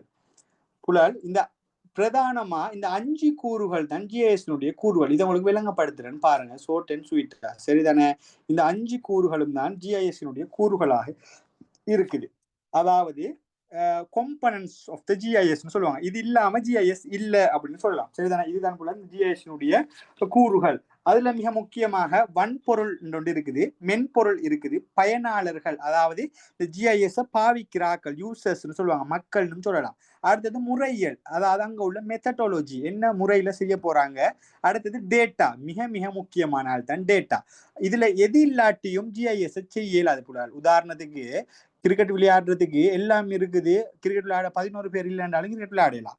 எல்லாம் 11 பேர் டீம்லயும் இருக்குது, கிரவுண்டும் இருக்குது, விக்கெட்டும் பெட்டும் இல்லாட்டியும் விளையாடலாம் மாதிரி கேஸ் தான் இது. விளங்குதா? இதுல எல்லாம் இருந்தால்தான் இந்த GIS-ஐ வந்து செய்யலும். அதாலதான் அந்த GIS-உடைய கூறுகளாக இது இருக்குதுன்னு சொல்லுவாங்க. வன்பொருள். அப்ப GIS-உடைய கூறுகளை குறிப்பிட்டு விளக்குகண்டா வன்பொருள், மென்பொருள், பயனாளர்கள் அதாவது யூசர்ன்னு சொல்லுவோம். சரிதானே? முறையியல் அதாவது மெத்தடாலஜி, அடுத்தது தரவு டேட்டா. இதுதான் GIS-னுடைய கூறுகளாக இருக்குது புலகள். கிளியரா இந்த கூறுகள்?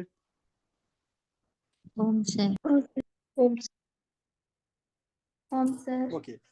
இதுல என்னன்னு சொன்னா நீங்க நார்மல் ஐசிடி படிச்சிருந்தாலும் உங்களுக்கு தெரிஞ்சிருக்கும். வன்பொருள் மென்பொருள்டா தெரியுமா என்னன்னு? ஓ சார். வன்பொருள்டா என்ன?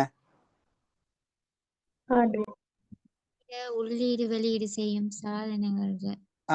அந்த என்னண்டா அதுக்கான ஒரு பிசிக்கல் பொடி ஒன்று இருக்கு. இப்ப இன்னைக்கு கண்ணால் அந்த சாமனை பாக்கியலுமா இருக்கு, விளங்குதா? நீங்க ஐசிடியில படிச்சிருந்தா உங்களுக்கு சும்மா நார்மல் ஒரு வன்பொருள் என்னன்னு தெரிஞ்சிருக்கும், விளங்குதா?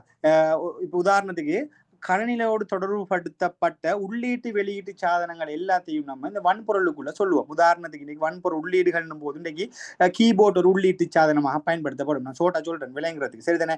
சுட்டி மவுஸ் எடுத்தீங்கன்னா அது ஒரு உள்ளீட்டு சாதனம் இன்னைக்கு இருக்குது. அப்ப இப்படியான சாதனங்கள் பாருங்க தொடையிலும். அதே மாதிரி அவுட்புட் வெளியீட்டோடு சம்பந்தப்பட்ட பிரிண்டர் வகைகளாக இருக்கலாம். பிரிண்டர் எல்லாம் இருக்குது இன்னைக்கு, அதுவெல்லாம் சொல்லலாம். அடுத்து பொதுவாக ஜியோகிராஃபில பயன்படுத்துறாங்க வரைய சொல்லுவாங்க பிளட்டர். இதுகள் எல்லாம் வன்பொருள் சாதனம். அதாவது எப்படி சொல்றேன்னு சொன்ன புலகள் அந்த ஜிஐஎஸ்ல பயன்படுத்தப்படுகின்ற கணினி சம்பந்தப்பட்ட உபகரணங்களாக இருக்கலும், உள்ளீட்டு வெளியீட்டு உபகரணங்களாக இருக்கலும், தரவு சேகரிப்புக்கு பயன்படுத்தப்படுகின்ற வன்பொருள் சாதனங்களாக இருக்கலும். இது எல்லாம் தான் என்னன்னு சொல்லுவாங்க கணினி, அதாவது ஜிஐஎஸ்ல பயன்படுத்தப்படுகின்ற வன்பொருட்கள் அப்படின்னு சொல்லுவாங்க. கிளியரா?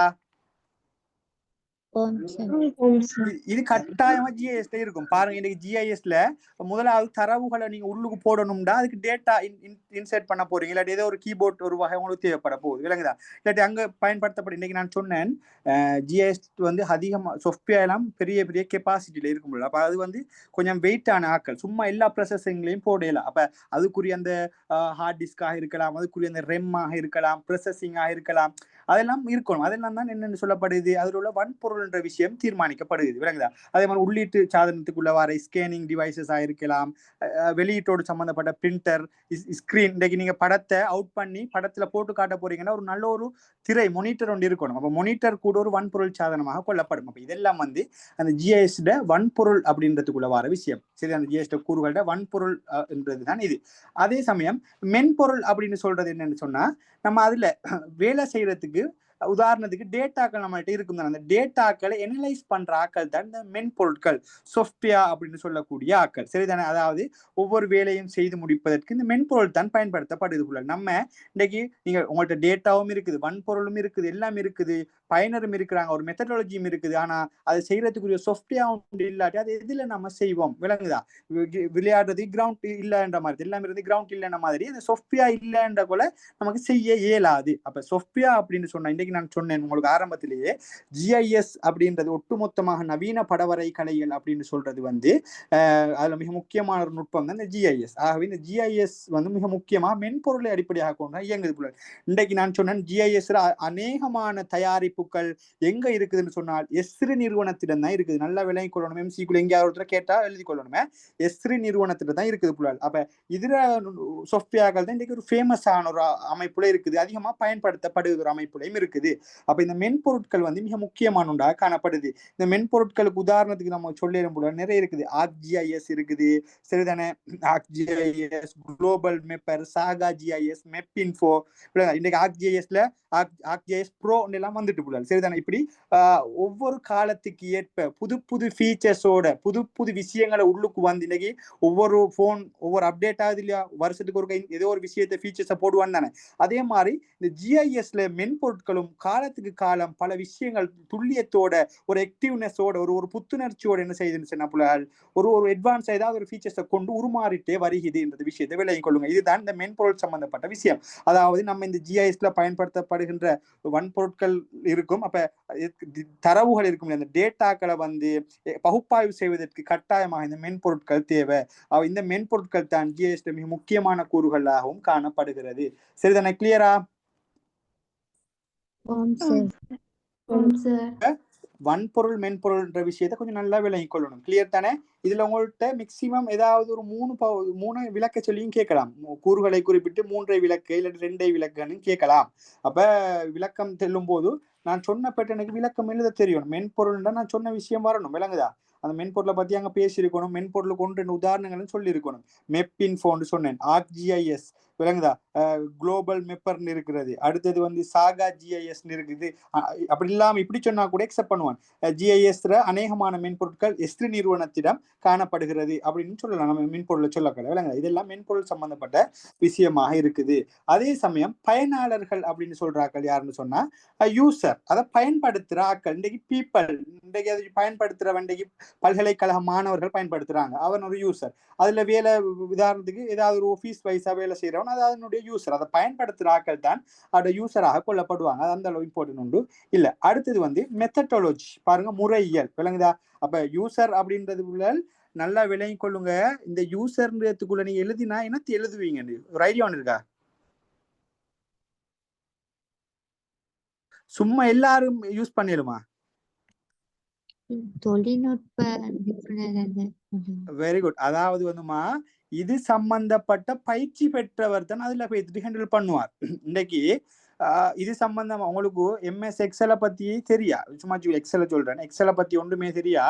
இந்த இந்த டேட்டா ஷீட்ல வகுப்பு ஆக்கள்கிட்ட கூட்டுத்தொகை எடுத்து வகுப்பு நிலையை கண்டு தாங்கண்டு உங்கள்கிட்ட சொன்னா இப்படி சரி வரும், உங்களுக்கு தெரியாத செய்யலுமா? இயலா?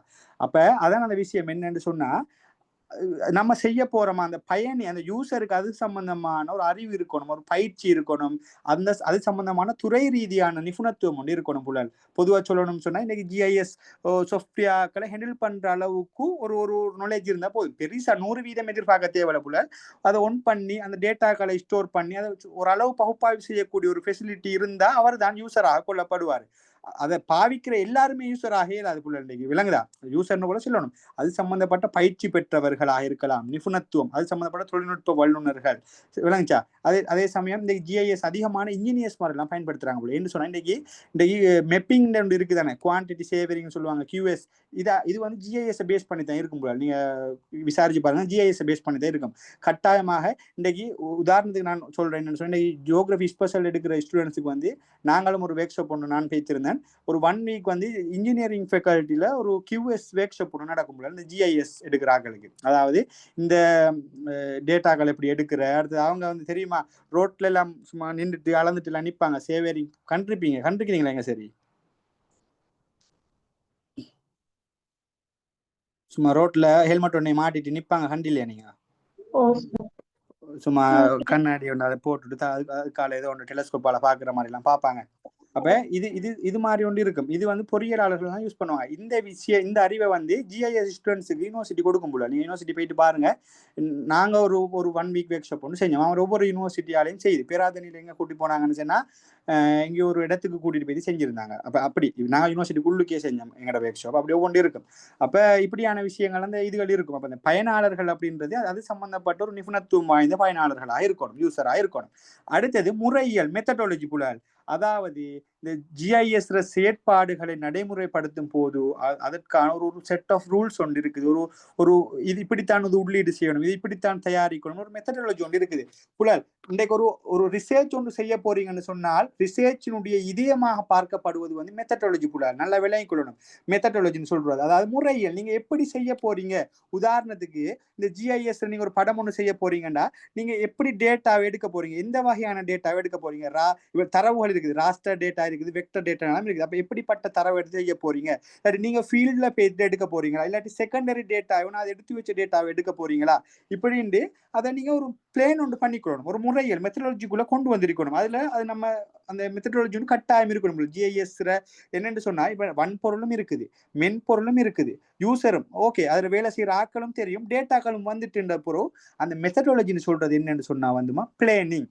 நம்ம இதை எப்படி திட்டமிட போறோம்ன்ற விஷயம்தான் அந்த மெத்தடாலஜின்னு சொல்ற விஷயம். முறைகள் எப்படி டேட்டாவை அனலைஸ் பண்ண போறோம், எப்படியான டேட்டாக்களை எடுக்க போறோம், எந்த டேட்டாவை இடத்துக்கு போட போறோம் அப்படின்ற ஒரு முறையத்தான் நம்ம மெத்தடாலஜி அப்படின்னு சொல்ற. வெரி கிளியர் தானே?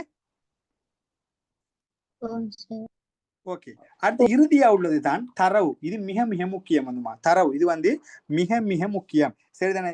ஜிஐஎஸ் எது இல்லாட்டியும் இந்த தரவு அப்படின்ற இன்னைக்கு பொதுவாகவே கணினி கம்ப்யூட்டர்னாலே வந்துமா டேட்டா இல்லாம இல்லை. விளங்குதா? இன்னைக்கு ஒரு டேட்டா அப்படின்றது ஒரு பெரிய ஒரு விஷயம். என்ன ஒரு டேட்டாவை நம்ம வெறுமனே பார்த்தா அது டேட்டா தான், ஒரு யூஸும் இல்ல மாதிரி இருக்கும். ஆனால் ஒரு அவுட்புட் ஒன்று வரணுமாக இருந்தால், ஒரு தகவல் ஒன்று கிடைக்க வேண்டுமாக இருந்தால் கட்டாயம் டேட்டா ஒன்று தேவைப்படுமா? டேட்டா ஒன்று இல்லாம நமக்கு தகவல்களையோ ஒரு வெளியீட்டையோ பெற்றுக்கொள்ள இயலா. அப்ப அந்த அடிப்படையில ஜிஐஎஸ்ல இந்த தரவுகள் அப்படின்ற விஷயம் வந்து கடும் முக்கியம். நல்லா விளங்கி கொள்ளணும், கடும் முக்கியம் இந்த டேட்டா அப்படின்ற விஷயம். இதுல இடம் சார்ந்த தரவுகள், இடம் சாராத தரவுகள் எல்லாம் பொதுவாக பயன்படுத்தப்படுகிறது. சரிதானே? இதுல பயன்படுத்தப்படுகின்ற தரவுகள் வந்து மிக மிக முக்கியம் விலகி கொள்ளுங்க. இதுல நீங்க பின்னால படிப்பீங்க, இடம் சார்ந்த தரவுகள் என்ன, இடம் சாராத தரவு, அதாவது பண்பு சார் தரவுன்னு சொல்லுவாங்க. இந்த விஷயங்கள் என்ன இதுலயே இருக்குது புலல். ராஸ்டர் டேட்டா, வெக்டர் டேட்டா, இது தனியொரு தலைப்பு உங்களுக்கு நான் விளங்கப்படுத்துவேன். இதை கட்டாயம் படிச்சிருக்கணும். இதுல அதிகமான புலல் மார்க்ஸ் எடுக்கிறல்ல இந்த ராஸ்டர் டேட்டா, வெக்டர் டேட்டால செய்ய தெரியாது. உதாரணத்துக்கு ஈஸியான ஒரு பகுதி டேட்டால 2 விஷயம் இருக்குது புலல். அதாவது காவி தரவுகள், பரவல் தரவுகள் அப்படின்னு சொல்லி இருக்குது. இதுல காவி தரவுண்டா என்ன, அதுல அனுகூலம் பிரதிகூலம் இருக்குது. அதே மாதிரி பரவல் தரவுகள் அது என்ன, அதாவது அதனுடைய அனுகூலம் பிரதிகூலம் என்ன அப்படியான விஷயங்கள், அது எப்படியான முறையில பயன்படுத்துற விஷயங்கள் இருக்குது. அப்ப அதுகளை கொஞ்சம் நாம பார்த்துக்கொள்ளணுமா இருக்கும். அதெல்லாம் உங்களுக்கு பின்னால வர பகுதியில வரும். அப்ப இந்த தரவு அப்படின்ற விஷயமும் ஜிஐஎஸ்ல மிக முக்கியமான கூறு. இதுல எது இல்லாட்டியும் ஜிஐஎஸ் ரன் பண்ண இயலாது புலல். அதால தான் இந்த ஜிஐஎஸ் கூறுகளாக இது காணப்படுகிறது. கிளியரா? ஆம் சார். ஆம் சார்.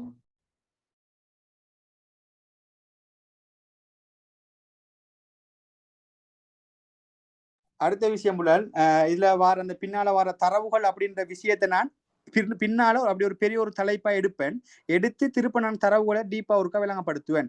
இங்க நீங்க இப்ப கூறுகள்ல பார்த்திருக்கிறீங்க தரவுகள் அப்படின்ற ஒரு விஷயம். இதை நான் இந்த ஜிஐஎஸ் இது நான் போட்ட கான்செப்ட் முடிஞ்சதுக்கு பிறகு தரவுகள் அப்படின்றதுக்குள்ள தரவுல மிக முக்கியமாக காவி தரவு, பரவல் தரவு இருக்குது புலல். ராஸ்டர் டேட்டா, வெக்டர் டேட்டா, அதுண்டா என்ன, அதனுடைய அனுகூலம் பிரதிகூலங்களை கேட்டு வாரு. அப்ப அதை பத்தி நான் அதை உங்களுக்கு வேற எக்ஸ்பிளைன் பண்ணுவேன். சரிதானே? அப்ப அது கிளியர். அப்ப இப்ப நம்ம அடுத்த தலைப்புல வந்து ஜிஐஎஸ் பயன்படுத்துற துறை. இதை வந்து புலகள் வேற கிளாஸ் ஏதும் இருக்குதா உங்களுக்கு? இன்னும் கொஞ்சத்துல முடிக்கிறதாம்மா. இப்ப பொதுவா 5:45 முடிக்கிறது தான் இருக்கிறேன். மேக்சிமம் இன்னொரு 5 மினிட்ஸ் 10 மினிட்ஸ்க்குள்ள முடிப்பேன். நீங்க அப்படி லீவ் ஆகுறா லீவ் ஆகிக்கொள்ளுங்க, பிரச்சனை ஒன்றும் இல்லை. சரிதானே? நான் இன்னொரு 10 மினிட்ஸ்க்குள்ள முடிப்பேன். ஓகே. அப்ப புலல் ஜிஐஎஸ் பயன்படுத்தும் துறைகள் அப்படின்றத உங்களுக்கு நீங்க துறை ரீதியாகவும் படிச்சு கொள்ளுங்க. துறை ரீதியா படிச்சீங்கன்னு சொன்னா அவன் துறை ரீதியா கேட்காட்டியும் உங்களுக்கு ஜிஐஎஸ்ல முக்கியத்துவம் கேட்டாலும் உங்களுக்கு எழுதலாம். அப்படி இல்லை அவன் துறை ரீதியா கேட்டாண்டா அதுக்கும் எழுதலாம். பொதுவாக இன்னைக்கு ஜிஐஎஸ் வந்து பயன்படுத்தப்படாத துறையே இல்லை என்று சொல்லலாம். இன்னைக்கு அதிகளவான துறைகளை வந்து என்ன செய்யறான்னு சொன்னா ஜிஐஎஸ் பயன்படுத்துறான். புவியியல் துறை எடுத்து பார்த்தீங்கன்னு சொன்னாலே இதனுடைய முக்கியத்துவம் உங்களுக்கு தெரியும். அதை தாண்டி இன்னைக்கு பாதுகாப்பு துறையில பயன்படுத்தப்படுது. நான் எப்படி விளங்கப்படுத்துறேன். சுகாதாரத்துறை, போக்குவரத்து துறையாக இருக்கலாம், விவசாயத்துறையில இருக்கலாம், அரசு துறைகளை பயன்படுத்துறாங்க. விளங்குது? அரசு துறையில இன்னைக்கு பாருங்க, உதாரணத்துக்கு ஒரு சின்ன எக்ஸாம்பிள் காட்டுன்னு புலகள். இன்னைக்கு நீங்க ஒரு ஜிஎஸ் ஆபீஸுக்கு போங்க. ஜிஎஸ் ஆபீஸ்ல போயிட்டு பாருங்க, அங்க எல்லா இடத்துலயும் மெப் தான் ஒட்டி இருப்பான்.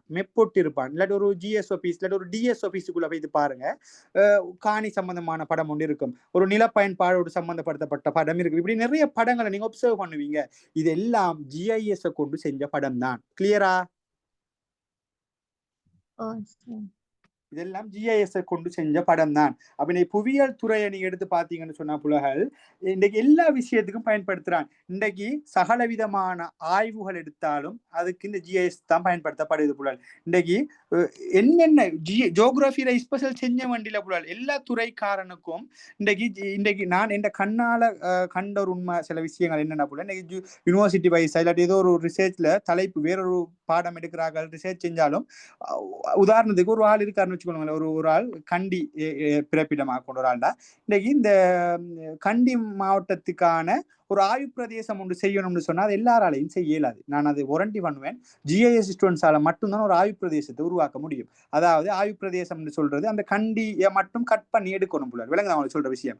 அதுலயும் சில உதாரணத்துக்கு கண்டிலையும் ஒரு பகுதி இருப்பேன்னு வச்சுக்கொள்வோமே, அவடத்தை மட்டும் கட் பண்ணி எடுக்கிறேன் அது ஒரு ரிசர்ச்சுக்கு தேவைப்படும். உங்களோட ரிசர்ச் நீங்க யூனிவர்சிட்டி போனா உங்களுக்கு விளங்கும். அப்ப அங்க இந்த யாரு செய்வார்னு சொன்னா ஜிஐஎஸ்ல ஜியோகிராபி ஸ்டூடெண்ட்ஸ் தான் செய்வாரு.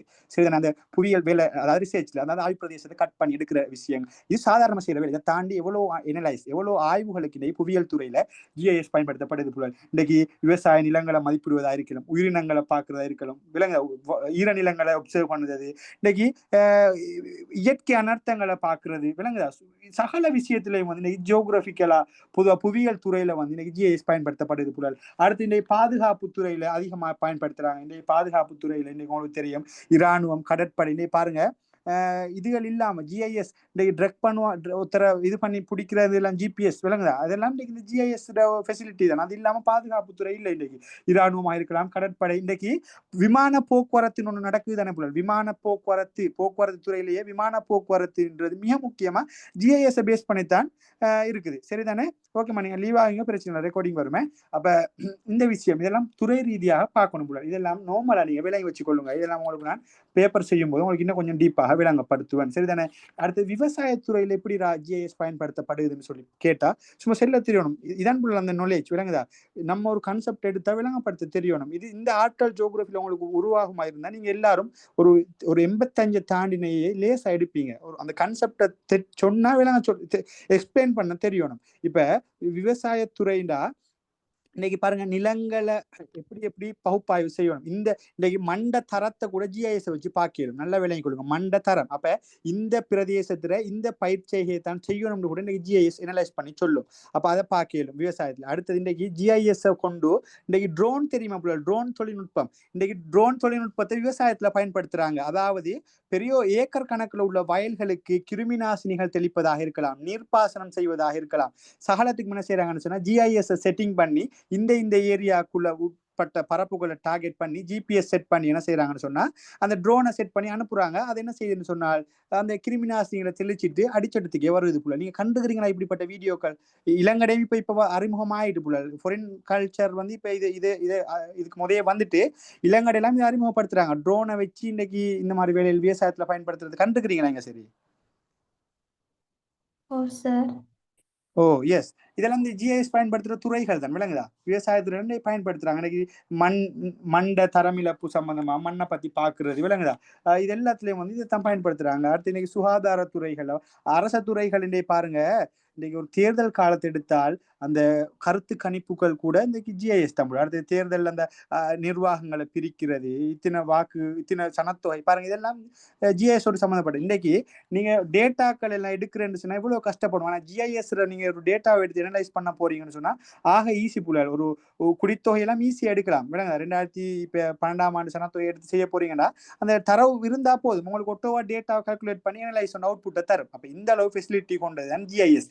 அப்ப ஜிஐஎஸ்ல நன்மையை சொல்லுங்கன்னு சொன்னா இல்லாட்டி பயன்படுத்தும் துறைகளை சொல்லுங்கண்டா எல்லாம் அழகா எழுத தெரியும், விளங்குதா? புவியியல் ரீதி எவ்வளவு விஷயத்துல பயன்படுத்தப்படுது. பாதுகாப்பு துறையை பத்தி சொன்னேன், போக்குவரத்து சொன்னேன், கட்டாயம் பேசுங்க. விமானத்துறை, விமான போக்குவரத்து, கப்பல் போக்குவரத்துக்கெல்லாம் இன்னைக்கு சாதாரணமாக மோட்டார் சைக்கிள்ல போறவங்க கூட இன்னைக்கு டெலிவரி ஓடுறவங்க கூட ஜிபிஎஸ்ல தானே இடத்தை பார்த்துட்டு கொண்டு போறான், விளங்குதா? அந்த அளவுக்கு இன்னைக்கு ஜிபிஎஸ்ன்றது ஜிஐஎஸ் தான், விளங்குதா? அப்ப இதுகளை மென்ஷன் பண்ணி உங்களுக்கு எழுத தெரியுமா இருந்தால் இதான் ஜிஐஎஸ் பயன்படுத்துகின்ற துறைகள் புள்ளல். கிளியர் அந்த சொன்ன விஷயம்? இவ்வளவு நேரம் பேசினதுல எதுவும் டவுட் இருக்குதாமா? இவ்வளவு நேரம் பேசினதுல எதுவும் டவுட் இருந்தா கேட்டுக்கொள்ளுங்க. அப்ப இன்றைக்கு நம்ம பார்த்த விஷயம் வந்து உங்களுக்கு விளங்கியிருக்கும். நான் இன்னொரு கிளாஸ் உங்களுக்கு ஜிஐஎஸ் விளங்கப்படுத்துவேன், சரிதானே? விளங்கப்படுத்திட்டு நான் ஒரு கிளாஸ் மெட்ரிக்கை செய்வேன் புள்ளல். 150,000 மெட்ரிக் சம்பந்தப்பட்ட ஒரு கிளாஸையும் செய்வேன். ஒரு கிளாஸ் எக்ஸ்ட்ரா எடுக்கும், பிரச்சனை இல்லை. உங்களோட என்ன விஷயம்னு சொன்னால் நான் குரூப்ல அப்டேட் பண்ணுவேன். இது உங்களோட 7வது கிளாஸ். உங்களோட பெர்மனன்ட் கிளாஸஸ் வந்து அடுத்த கிழமையிலேருந்து ஸ்டார்ட் பண்ணுவேன். உங்களுக்கு இப்போ இந்த கிளாஸுக்கு கொஞ்சம் பேர் வந்திருப்பீங்க, கொஞ்சம் பேர் வராமல் இருப்பீங்க, ரெக்கார்டிங் பார்ப்பீங்க. எப்படியோ விருப்பமான ஆக்கள் வந்து கண்டினியூ பண்ணலும், சரிதானமா? பார்த்துட்டு நான் அதுக்குரிய இதை நான் குரூப்ல அப்டேட் தருவேன். அதுக்கப்புறம் நீங்கள் கன்ஃபார்ம் பண்ணிக்கொள்ளுங்க. அப்போ இதில் இன்னும் இந்த விஷயங்களை பார்த்துட்டு அடுத்த கிளாஸ்லேயும் கொஞ்சம் ஜிஐஎஸை கொஞ்சம் பார்த்துட்டு நான் உங்களுக்கு படங்களை கொஞ்சம் படம்டா மெட்ரிக் படம் உண்டோ விளங்கப்படுத்துவேன். நார்மலாக ஒரு மெட்ரிக் படம் ஒன்று எப்படி செய்கிறேன் ஒரு அறிவு ஒன்று உங்களுக்கு விளங்கப்படுத்தினா எனக்கு கொஞ்சம் திருப்தியாக இருக்கும்னு நினைக்கிறேன், சரிதானே?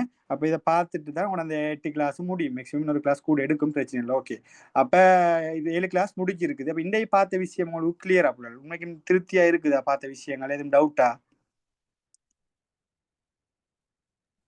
இல்ல சார் விளங்கிச்சு. நல்லா கிளியராம்மா, எதுவும் டவுட்கள் மாதிரி இருந்தா கேட்டுக்கொள்ளலுமே.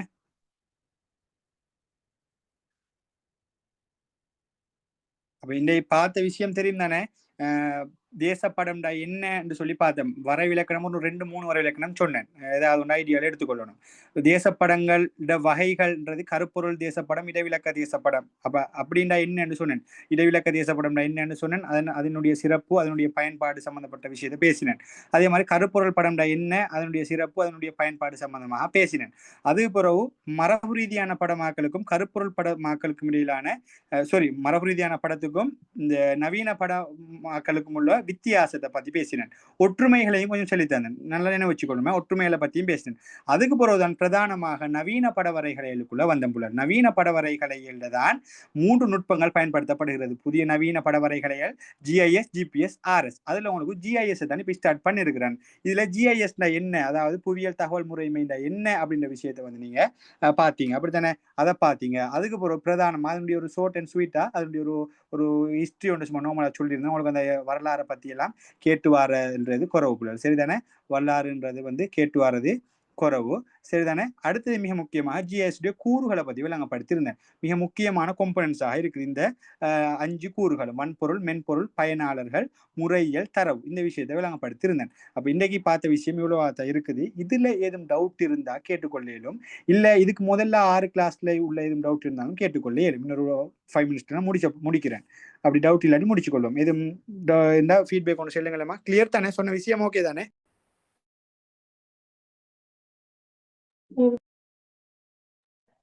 ஓம் சார்.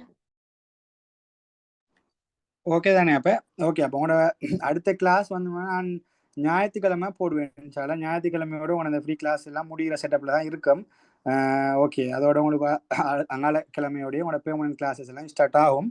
அதுல திருப்பூருக்கா சொல்லிக்கொள்றேன், 2026 2027 வந்து ஒரே பேட்டர்ன்ல, ஒரே குரூப் கீழே, ஒரே கிளாஸ் ஷெட்யூல் கீழே தான் கொண்டு போகப்படும். அது பிறகு நான் அதை என்ன செய்வேன்னு சொன்னா 2026 வந்து டிவைட் பண்ணுவேன். கொஞ்சம் காலம் போனதுக்கு போறேன். என்னடா பொதுவாகவே நான் ஏலியாக சிலபஸ் முடிக்கிற ஒரு பேட்டர்ன் ஒன்று இருக்கிறதால அது இது கொள்ள தேவையில்லை. அப்போ உங்களோட இதுகளை நீங்க என்ன செய்யலாம்னா இது பண்ணி கொள்ளையிலும். நான் அதுக்குரிய அப்டேட் குரூப்ல தாரேன். அது உங்களோட யாரும் சீனியர் மாதிரி இருந்தால் சொல்லிக் கொள்ளுங்க. உங்களோட தாத்தா நானாவல் 2025 கிளாஸஸ் வந்து இந்தியாவிலேருந்து ஸ்டார்ட் ஆகுது. இப்போ அதுக்கும் விருப்பமானாக்கள் ஜாயின் பண்ணிக்கொள்ள சொல்லுங்க. ஆல்ரெடி ஒரு 40 பேர் ஜாயின் ஆகி இருக்கிறாங்க. ஓகே, அப்போ வேறு எதுவும் டவுட்னா கேட்டுக்கொள்ளுங்க, இல்லாட்டி முடிச்சுக்கொள்றேன். சரிதானே?